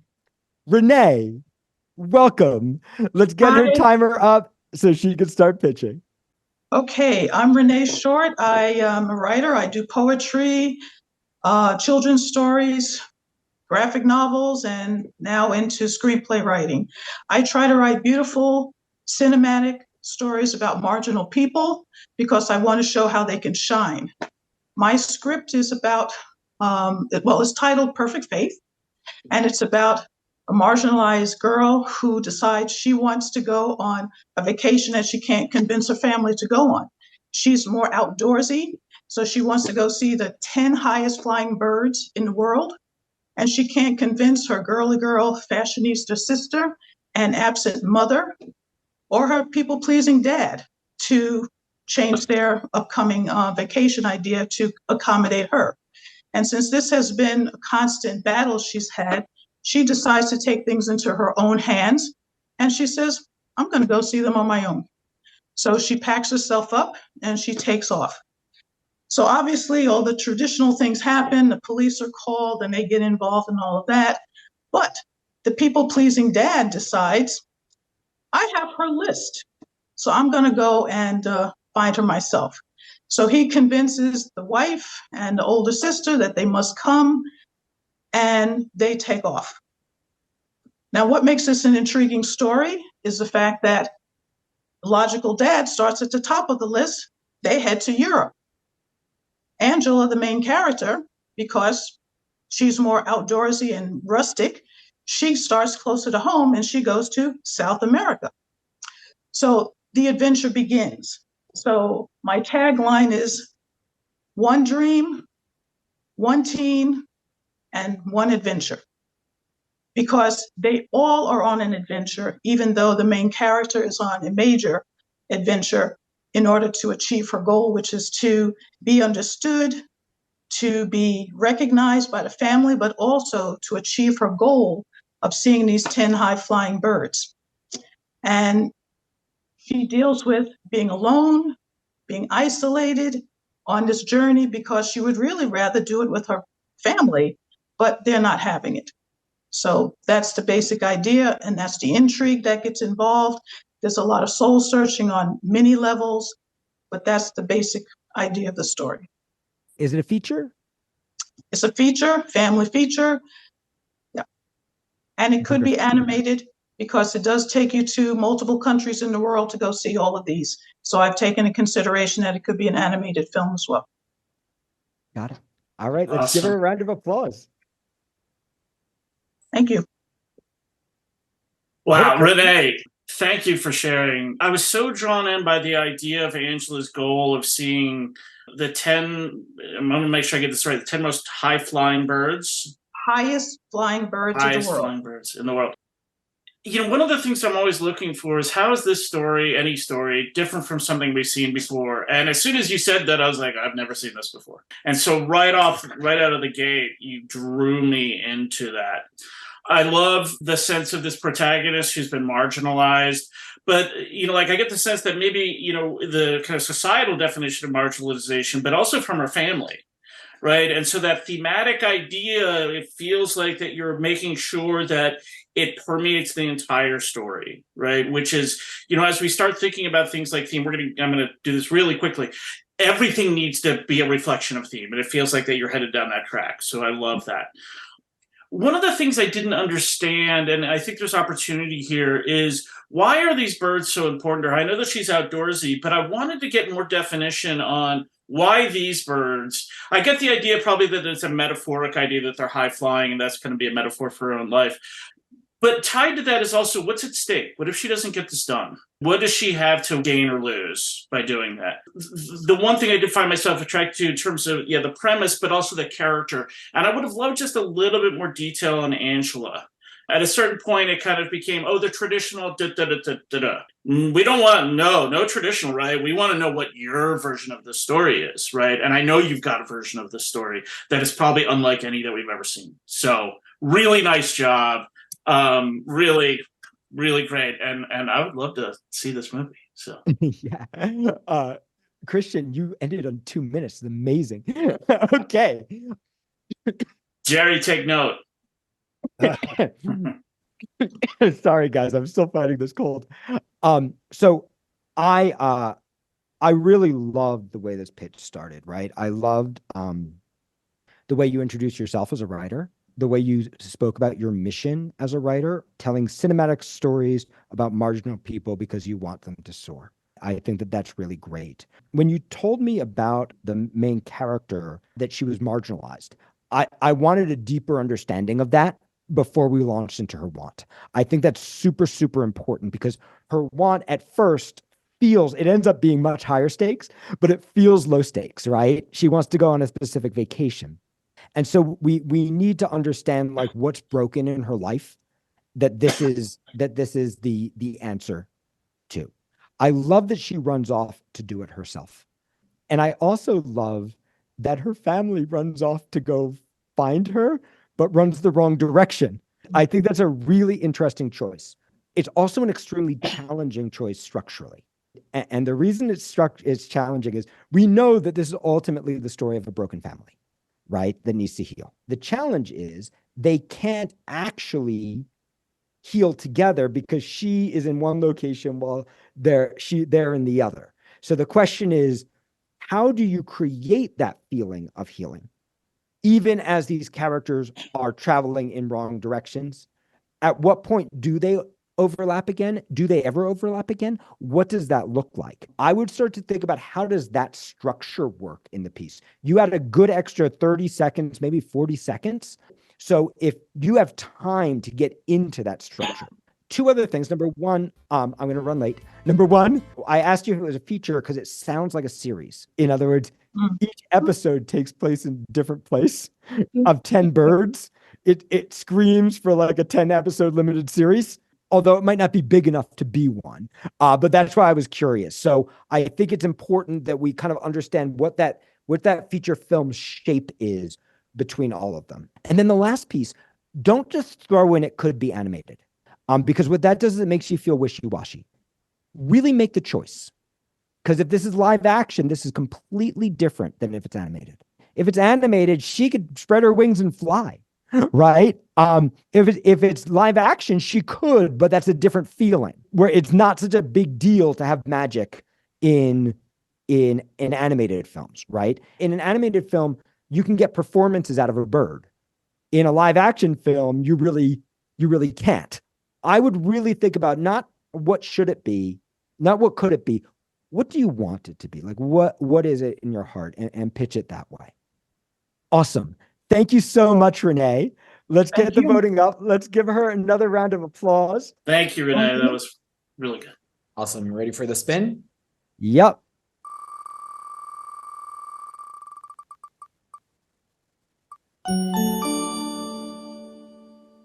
Sean Meager, EcoQuest. Good evening. How are you? Don't ask me. Let's reset his clock because he's got 3 minutes to go. Hi, good evening. I actually am a captain. The show I'd like to pitch is called EcoQuest. Now, you're wondering what that is. I spent my whole life at sea, and I've been fortunate enough to see some of the most beautiful places on the planet, from the North Pole to the South Pacific and everywhere in between. And what I've seen is a disturbing trend over the 30 years that I've spent there. I've seen reefs that I dove in 2016, that I redove in recently that are dead. I've found plastic in places on the planet that where we shouldn't be finding it, up at the North Pole. I've seen glaciers melt. All the horror stories that you hear about the environment, I've really seen. But on the flip side of things, I've also seen places that have come back. I've seen a lot of hope in the world, and I see a lot of people that really, really want to make a change. And what this show is, it's a non-scripted show about a vessel that's going to be traveling from the North Pole to the South Pole and visiting environmental hotspots in between. And on board that boat, we're going to be having celebrities, a professional crew. Think about Below Deck, but they're not train wrecks. And we'll be visiting these hotspots and looking at them not through eyes of, everything's gloom and doom, but what can we do to improve the planet that we live on? And my hope is that by visiting these places and by seeing that there are things that we can do, the audience will be forever changed. The people that on board the boat will be changed. And that's the journey of the characters on board. It's going to be about between 8 and 10 episodes. That's how long it can take. I mean, obviously we could do a lot more, but I think that's the right fit for it. And you'll follow this crew and these different types of guests that we'll have on each episode. And you'll watch the transformation that takes place, because they're going to go to a place and maybe they'll see a dead polar bear, but then they'll also go to places where you'll see polar bears thriving. And then we'll look at the reasons of why exactly that is. And my hope is at the end of the show, people will come away with a better understanding of the planet, and they'll come away with a better appreciation for the planet that we live on. And I just so happen to have a boat that's doing this cruise. We're going to be starting in the North Pole this summer and ending in Antarctica. So it's the perfect opportunity. I have the platform, it's ready to go, and it's the perfect opportunity to really make a difference in this world. Beautiful. Let's give him a round of applause. Stephen.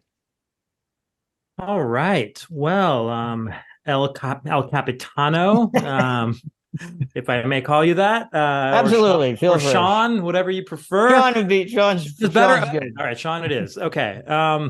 So Echo Quest, I really loved how you started with your personal connection to the material there, Sean. That definitely got me intrigued immediately. The fact that you're a real life captain, you've had these real experiences going all around the world, that got me thinking about this as a story that's going to have a certain degree of verisimilitude to it and authenticity, and all that's huge. That's really important. I was not clear immediately that it was a reality show you were pitching, and so I would make that more just crystalline at the outset. Just say, look, I'm pitching a show that's going to be a reality show in the spirit of, again, some kind of comparable. This meets that, I don't know what a reality show would be that, it's The Greatest Catch meets, Below Deck meets Blue Planet. There you go. Yeah, exactly. So I would love to hear something like that right at the outset. That would kind of put me in the right state of mind to receive the rest of the pitch.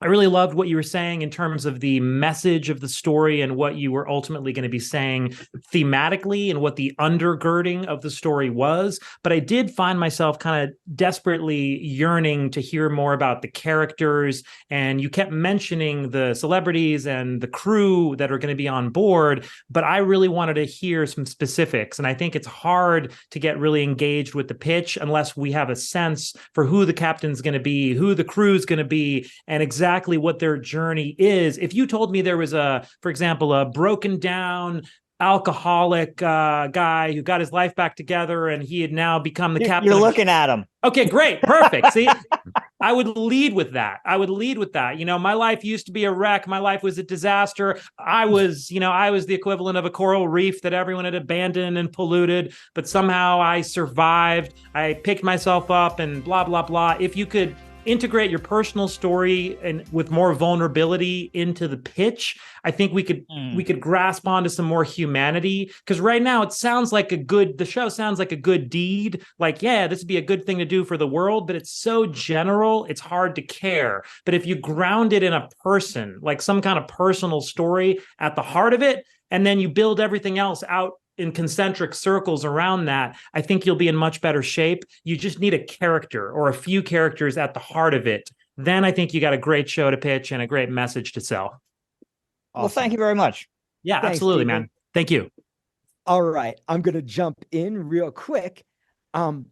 So I loved you starting. Well, actually, I loved like just you as a presence, right? Because I could feel your passion.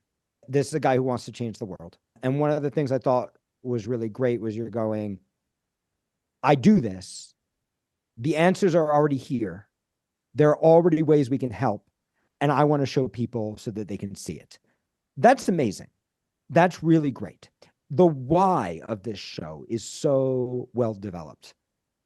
It's only the what that needs pressure.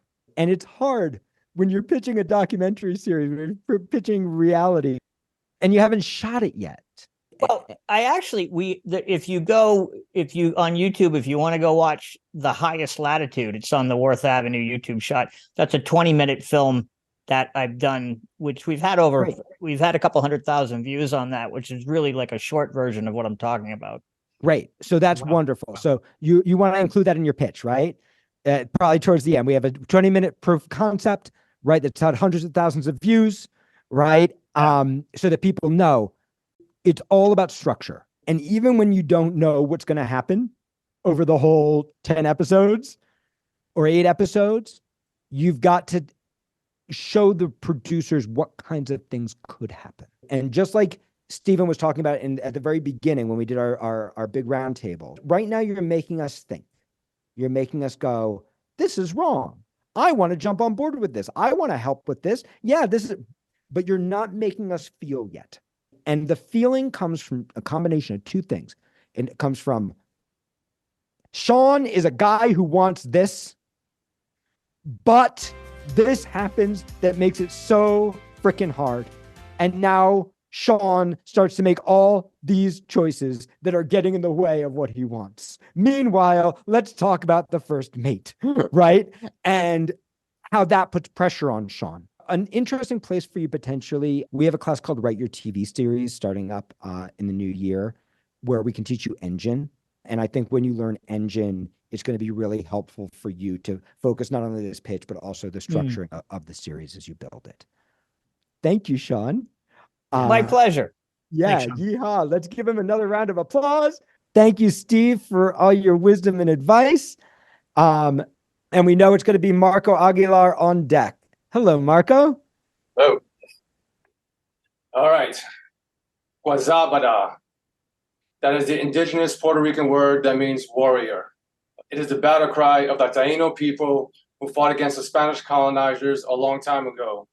And up until a few years ago, I never even knew what that word meant, which is strange because I grew up in New York City, which has a rich history of Puerto Rican culture, migration, and activism. My name is Marco Aguilar, and I'm here to pitch Kung Fu Puerto Rican, the first Puerto Rican martial arts film. Our story begins with Ronaldo, a Hispanic man who just turned 40 years old, who was about to lose his dojo left by his master, Sifu Carlos. To make matters worse, he owes a lot of money to people in his attempts to keep the dojo open. One day he gets a phone call randomly, and he finds out that he has a grandmother that he never even knew existed, who has dementia. And the only clues he has to her past is a bunch of items she carries with her. A fighting stick, a Puerto Rican bandana, and a beret with the letters FALN, Fuerza Armadas de Liberación Nacional, which is a terrorist group that fought for the liberation of Puerto Rico many years ago. A group that also stole millions of dollars worth of diamonds that were never recovered.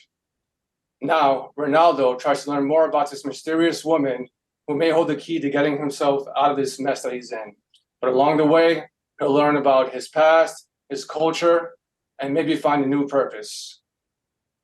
Kung Fu Puerto Rican, the very first Puerto Rican martial arts film. It's The Last Dragon meets The Raid and John Wick with a little bit of Spanish soap opera thrown in for the mix. This is a very personal story for me. I'm half Puerto Rican. I'm also a martial artist and a filmmaker.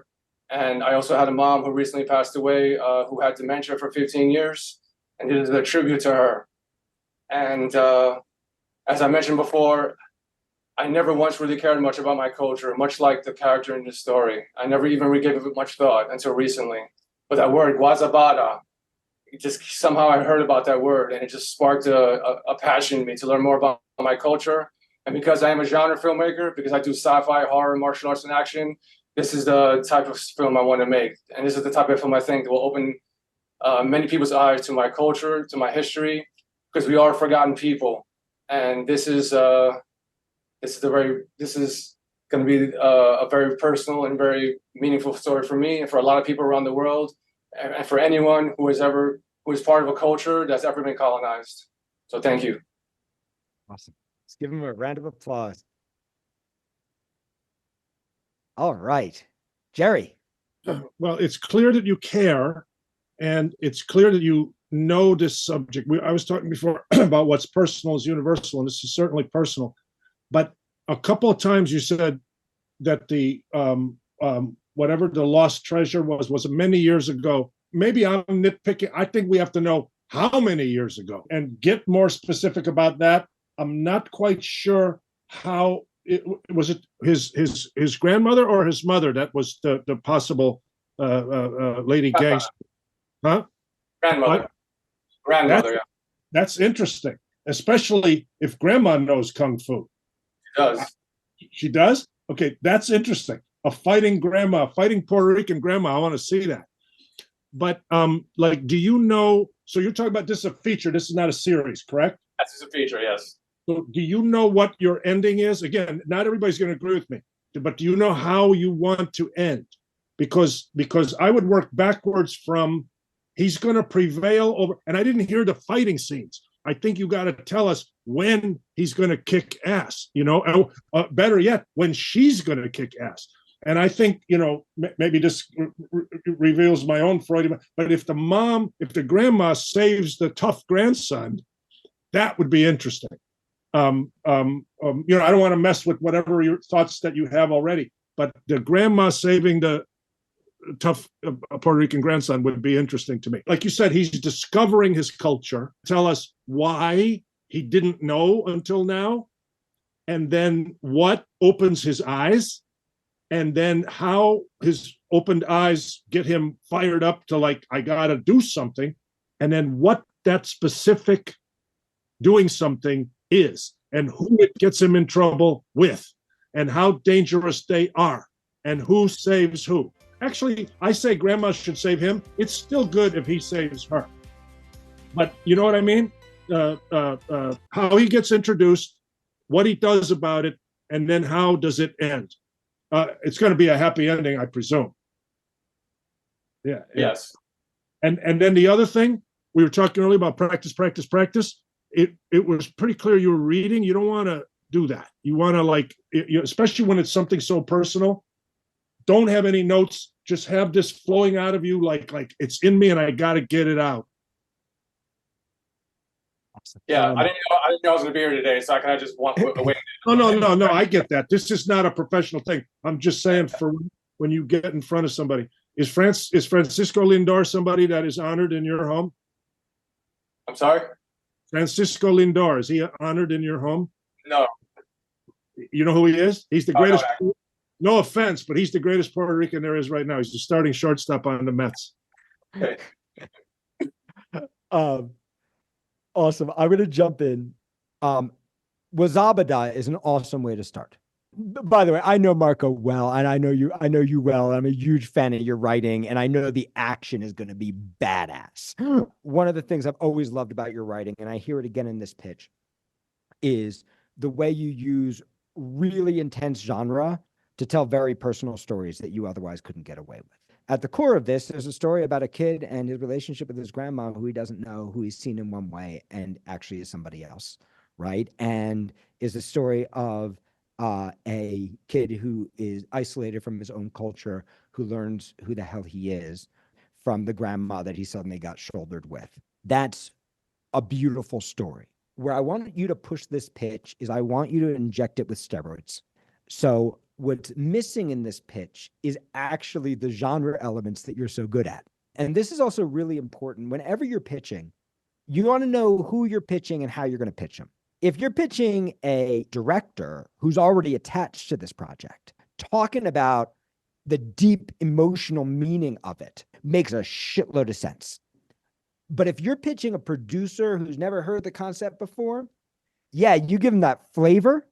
But I want to know, there's a freaking terrorist flag in grandma's house. That's cool. I want to know what happens when those dudes show up. I want to know what is the force that he is fighting that he doesn't understand, and what is his journey in relation to this, and how does this become John Wick? How does this become those comparables that you gave us? And if you give us 70% genre and then 30% of your deep soul passion, we're gonna have a script that's gonna sell.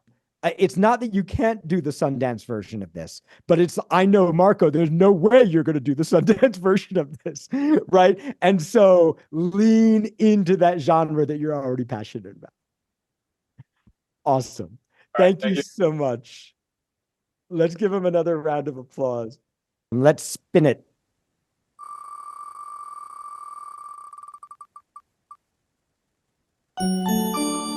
Kenny Kozlowski. All right, the Reverend Kenny Kozlowski, Grandpa's Cursed Pipe. Let's get his timer up, and Kenny, you can start when you want. All right, how you doing? I am the Reverend Kenny. I'm an independent filmmaker living in the far, far, far suburbs of Chicago in Michigan City, Indiana. And I'm making some short films, more of a proof of concept, and it's a horror comedy. I'm based quite a bit of an art collector, and one of my paintings was this old German painting about 1880 of a young boy smoking a pipe, and it just fascinated me. And I just was fascinated with the story of this young boy and this big giant pipe, and why somebody bothered to make an oil painting. And it just got me going in a horror theme that it was his grandfather in Germany, and there was a cursed pipe that the grandfather had. During the painting of the portrait, the Satan-worshiping artists get together with the painter, and they want to steal this boy's soul. And the grandfather at the last minute breaks in looking for his grandson and finds out that he's already been absorbed into the painting. So he gets into a fight with the artist, ends up killing him, and there's some blood splattered on the painting. And it turns out that the young boy now comes back to life, and I've made up this is my little young boy with his little knife, and he's gonna come out of the painting, and he's going to actually kill the grandfather, and then gets absorbed back in the painting. The painting travels through time, ends up in a rich person's house in Andorra, Europe, and a princess is talking about her late husband. And she ends up accidentally cutting her finger, splashing a little blood on the painting, and sure enough, that ignites the young devil boy to come back out, and he ends up killing her in a kind of a gruesome way, a little bit bloody. And then the painting is lost through time, ends up in a thrift store. And a guy named Buzz Dolinsky, which would be played by me, at least in my film, and he finds it in a thrift store, takes it home, and pursue. He likes the painting. He's a painting collector, and he ends up trying to date the receptionist at the thrift store, and so there's a little love affair with the young Betty, and then. At the end, my cat, Mr. Jaja, scratches Betty, and so some blood gets on the painting. The boy comes out. It looks like he stabs Betty in the hand. It looks like he's going to kill everyone. And at the last minute, Buzz takes his tobacco pipe, hands him a bubble pipe. The boy takes it, blows it, and then decides, oh, okay, maybe I don't have to kill you. And then is absorbed back into the painting, and love ensues. Guys, we have to cut him off. Just to be fair, we got to cut him off.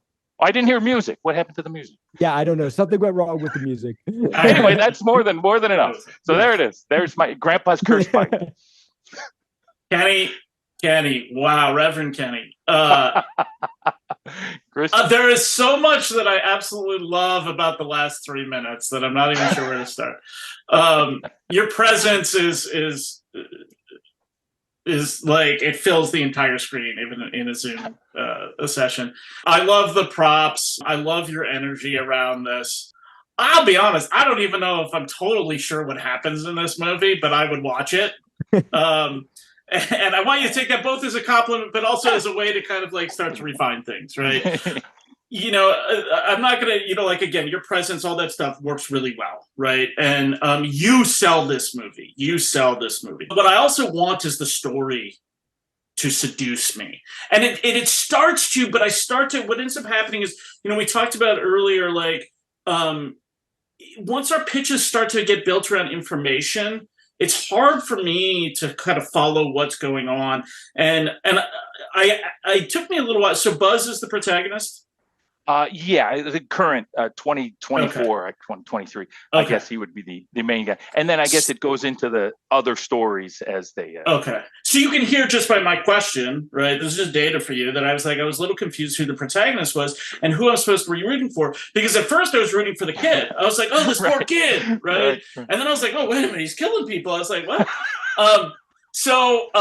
You know, like if I could throw one thing at you, it's like, think about your pitch is going to be a reflection of the structure of the movie itself, right? And so if your film is structured in such a way that Buzz doesn't show up as the protagonist until you know, halfway through, whatever it is, then as a buyer or as a producer, I'm going to be like, oh, wait a minute, right? Now you may actually have structured it differently than that, right, in the actual script or what you're thinking about. So you know, like just to sum up, you sell this thing. And I just wanted a better sense of structure and protagonist and tracking that journey with the protagonist. So, cool, thank you. Really Yeah, that nice makes sense. That does. And actually, the story does start with me finding the picture, and then it goes kind of into its own history. But yeah, I didn't really say that. But as soon as you said it, I was like, I should have mentioned. That's how I started. That's how it goes. And then it goes into the. But that's great. That's great. That's great information. Awesome. Thank you. All right, let's awesome. Cue up Jake here. All right, I'm gonna jump in. As soon as they can stop the music. There we go. All right. So I know something that Christian doesn't, which is I know that because I've heard this pitch before. So I know it's a short. And as soon as you know it's a short, a bunch of rules are going to change because it just doesn't need as much infrastructure to survive. This is really all about that gag, right? It's all about landing the joke with the bubble pipe. Now, if you want, so I'm going to first teach you how to land the short, and then I'm going to pitch you a version that could be a feature. If we just want to land the short, it's all about the frickin' pipe. So you got to establish the pipe at the beginning. You got to establish that, you know, like murders her, you know, smokes that pipe and we see it, right? Like we need to know the pipe because it's really just the gag. It's knock, knock, who's there? Pipe. Knock, knock, who's there? Pipe. Knock, knock, who's there? Bubble pipe, right? That's the that's all it is in campy B-horror style. And yes, your energy is a two-edged sword, right? On the one hand, it makes us fall in love with you. And on the other hand, it makes it harder to track the pitch. So really getting tough with yourself about like, what are the elements I'm sharing? What are the elements I'm letting sit? I got to land this one thing. Everything else is negotiable, but that one thing is not. So put the pitch together to land that one thing. That makes sense. I love it. Yeah. Now I want to talk about, there's a version of this movie that is a B-horror version of The Red Violin. Go rent The Red Violin. It's absolutely freaking beautiful movie. The Red Violin is about this violin that passes through time. And the way The Red Violin works is that in each time period, we meet a different person. There's a different drama going on, connected loosely by the violin, and then it passes on. And what's missing in your pitch from a structural perspective is because you don't really give a shit who these people are because you just want the blood in the pipe, right? But what ends up happening is we don't end up giving a shit who these people are. And now who they are should be as fun and campy. It shouldn't be serious. It should be a goof, but you want to drop us into these different kinds of relationships so that we can really enjoy it. And the last piece that I would give you to think about if you're really going to go big feature is what's it about. In the short film, it's a joke. I know it's a B movie. I know it's silly. I know it's goofy. I know it's bloody. But I would think about like, what does it actually mean? You're a reverend. What's the message to the Bible story that you're telling? And you can use that message to start to tie the kinds of relationships we're going to see together. So as goofy and silly as they are, there can actually be an underlying story there that says something and that changes the perception of your audience. Awesome. Thank you, Kenny. We've made it to the end of part 2 of Pitch Festivus. Okay, so here's what's going to happen. We are going to send the incredible faculty members back to a secret room where they are going to plan together who are going to win the 2 grand prizes, the 2 faculty choice prizes. My team, meanwhile, is going to tabulate all the votes to decide who's going to win the audience prize. While that's happening, I'm going to bring James Counts back, and we're just going to talk a little bit about the program, our programs, and how they work. And then when this is over, in about 10 minutes, we're going to announce the winners, and then we're going to drop everyone who chooses to stay into breakout rooms. You'll each be in a breakout room with a different mentor. And you'll have the rest of the event to ask questions or practice your pitch. And the mentor in each room will try to get to as many people as they possibly can. And at the point the mentors leave, we're going to leave the breakout room open for at least an hour so that you guys can also connect, practice your pitches with each other, make new friends, and all that good stuff. So, hey, James. Hello. So I'm going to ask you some questions like I'm a brand new student. I just don't know anything about Jacob Krueger Studio and all the cool stuff coming up at the school. Where do I start? How do I figure out where to start? So I would first ask, what are you writing? Do you have like a script that you're currently working on? Do you have ideas? What are you digging into? Yes. And so I'm so glad James answered the question that way. People are always like, can I just see all your classes on our website? Right? And yes, you can, but that's not the way that we try to do it. The way that we try to do it is actually, every writer needs something different. Everyone has a different goal. Everyone has a different need. At this point, you should already have a sense of whether we're the place for you. And quite frankly, this is how you should feel. You should be like, wow. And if you didn't feel like, wow, don't study with us. Go study with someone you feel like, wow about. And maybe one of the mentors, you were like, wow. And another mentor, you're like, that person's not for me, right? You're looking for the person who like opens up your world.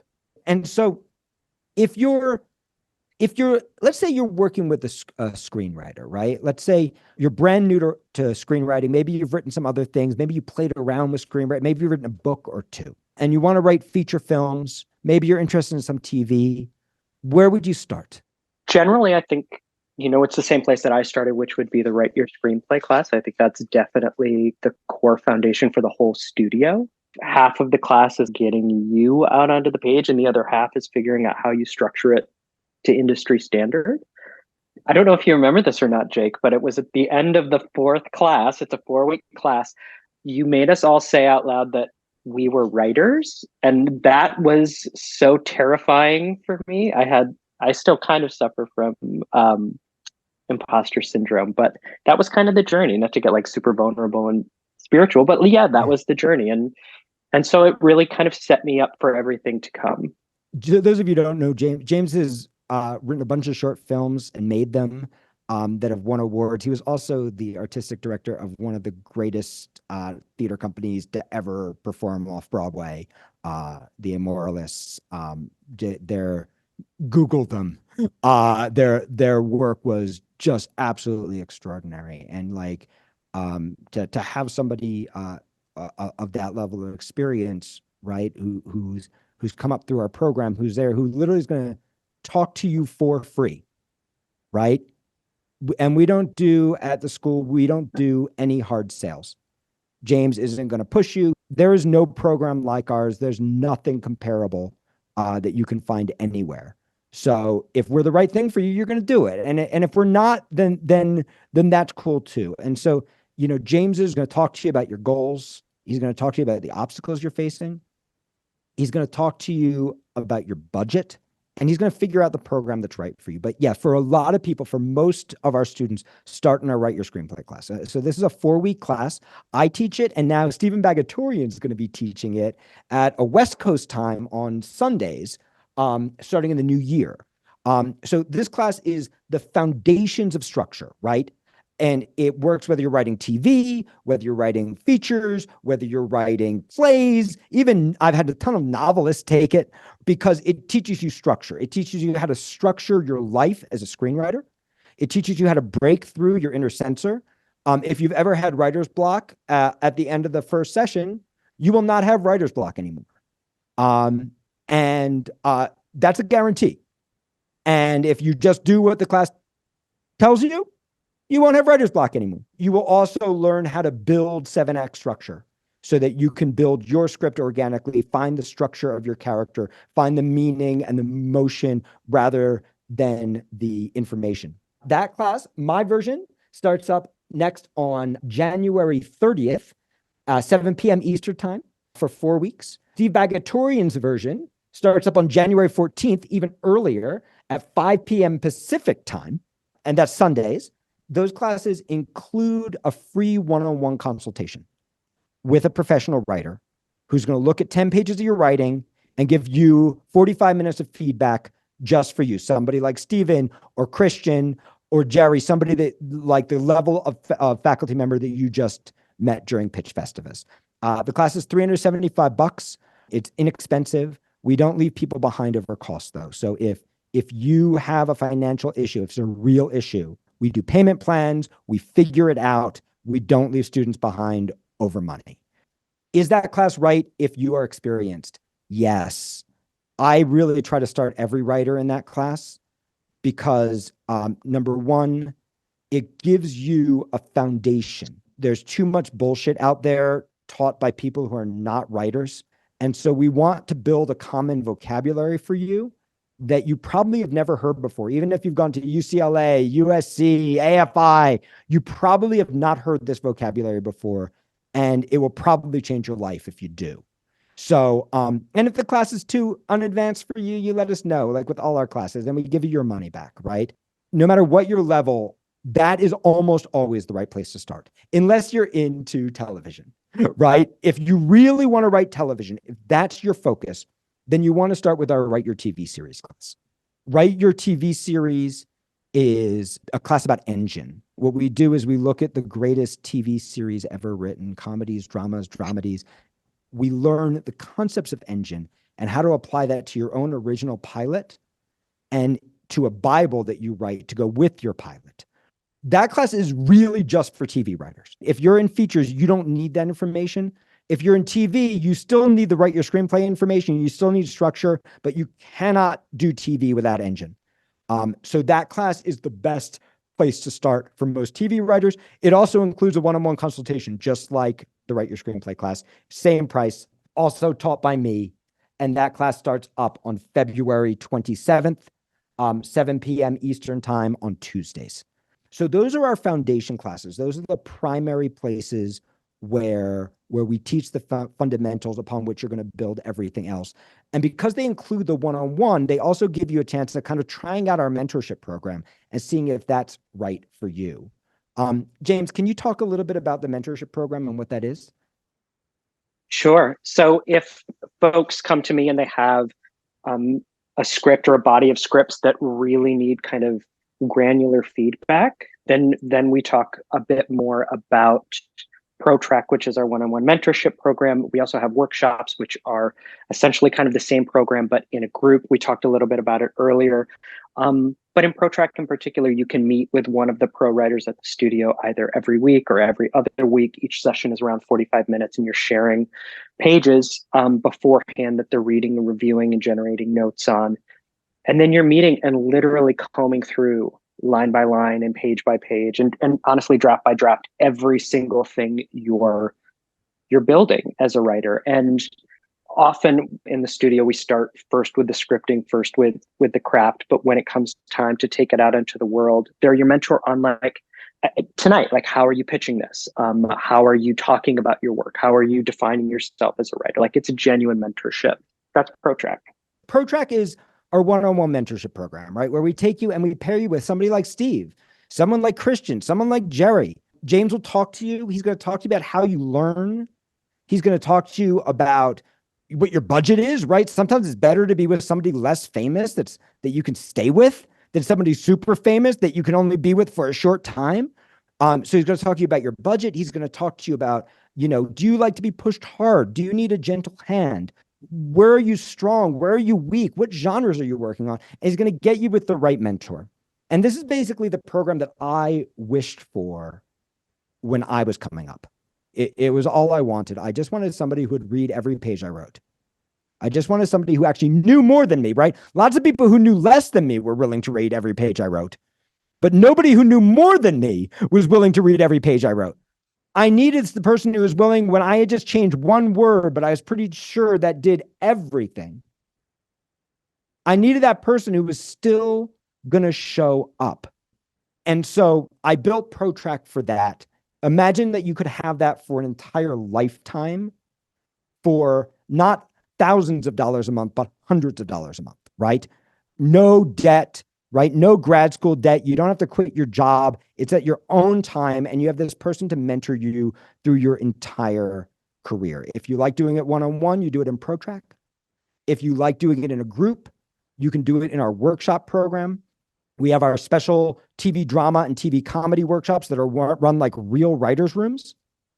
And then we have our more general workshops, which are just groups of 8 people. They're like writers' rooms, but they're moderated by top-level writers like Steve Bagatorian, where you're actually getting a world-class writer who's making sure that the comments are actually helpful, are actually focused, that people aren't hijacking each other's scripts. And then finally, there's one other class I want to talk about. Then we're going to announce our winners and join the breakout rooms. I want to talk about my masterclass. So my masterclass is basically my answer to grad school. It's a minimum of a year commitment. You can be at any level, but you have to give me a year because I want to actually be able to take your writing to a professional level. Each week, the students choose a different movie or TV show to study. We break it down together as a group. We use it to understand a different aspect of screenwriting. There's also a question and answer period where you can literally ask me any question you want for the first hour or 2 of class. So we're spending a whole day together every month, one Sunday. It's like grad school, but one Sunday a month. If you're interested in that or any of our programs, let me just give you some dates. My next masterclass is December 17th. We're studying the social network, and there's still time to join. The next Write Your Screenplay with Steve is January 14th. With me is January 30th. The next Write Your TV series class is February 27th. Jerry's brand new workshop, and really, it's going to sell out so fast because so many people have studied with Jerry over the years who would love this class. It's only 8 writers can join. That is going to start up on February 13th. It's for 8 TV comedy writers, run like a real writer's room. And Stephen Bagatorian is also starting a new workshop. His workshop's been sold out forever. So he's starting a new one for us. And that's going to start on March 3rd on Sundays at 5:30 Pacific time. So you can find out all about anything you want. Just jump on James's calendar and let's bring the mentors back and we will learn. Oh, and ProTrack, you can start anytime you want. I also have an exciting announcement. My team doesn't even know this yet. We just hired a new faculty member, John J. Strauss, who's going to be starting with us in the new year. You might know him as the writer of Something About Mary and the showrunner of Mozart in the Jungle, among thousands of others. So we have a very exciting, he's going to be teaching ProTrack for us, exciting new faculty member that's going to be joining us. Okay, so let's bring them back. Let's find out who won. And I think something happened technically with Jerry. Did we get him back? We got his votes in, yeah. Okay, great. Oh, there he is. He's back. So first team, who won the Audience Choice Award? So the Audience Choice Award is a free foundation class. Write your screenplay or write your TV series. Audience Choice Award goes to the Project Kingmaker. Kingmaker. Woo! By J.D. Eleby. All right. Congratulations, JD. You won the Audience Choice. All and right, who won second place? Second place prize is 2 months in my masterclass. It's the second place choice of the teachers. Okay, the second place winner, who I'm very excited to announce, is Fred Mazik. All right, Fred, and congratulations. For his incredible pitch for the pain reliever. Awesome. So, Fred, congratulations. It was a hell of a pitch. Congratulations. We loved it and hope you enjoy the classes. I think you will. Beautiful. Yeah. And finally, who won the grand prize? The grand prize is a pitch consultation with any mentor you want, including me. You just choose your mentor. It's worth up to $1,500. Who won the grand prize? So, drum roll. The grand prize winner with Kingmaker is JD. All right. Taking the prizes home. Congratulations. Really nice job, JD, and everybody, really. This is it's a hard thing to do, right? Yeah. Yep. Honestly, let's give a round of applause for everybody who had the bravery to put their hearts out there and pitch. And thank you for being our community and supporting them. We're going to open up breakout rooms now. So each mentor is going to end up in a different breakout room. So stay with us, practice your pitching, ask your questions, and we're going to keep rolling until we can't roll no more. So I hope you enjoyed our pitch Festivus. If you can, come next year in person. And in the meantime, have an incredibly happy holiday. Have a wonderful new year. Keep your writing going and come study with us. You can do it for free every Thursday night. WriteYourScreenplay.com/Thursday. Link in bio. And of course, we have all of our normal programs starting up again in the new year. So if you're looking for that perfect holiday gift, if you're looking to get your energy started again, we have foundation classes, we have master classes, we have ProTrack mentorship program, we have some new wonderful TV comedy, TV drama workshops starting up. We have all kinds of wonderful stuff for you, so come check it out.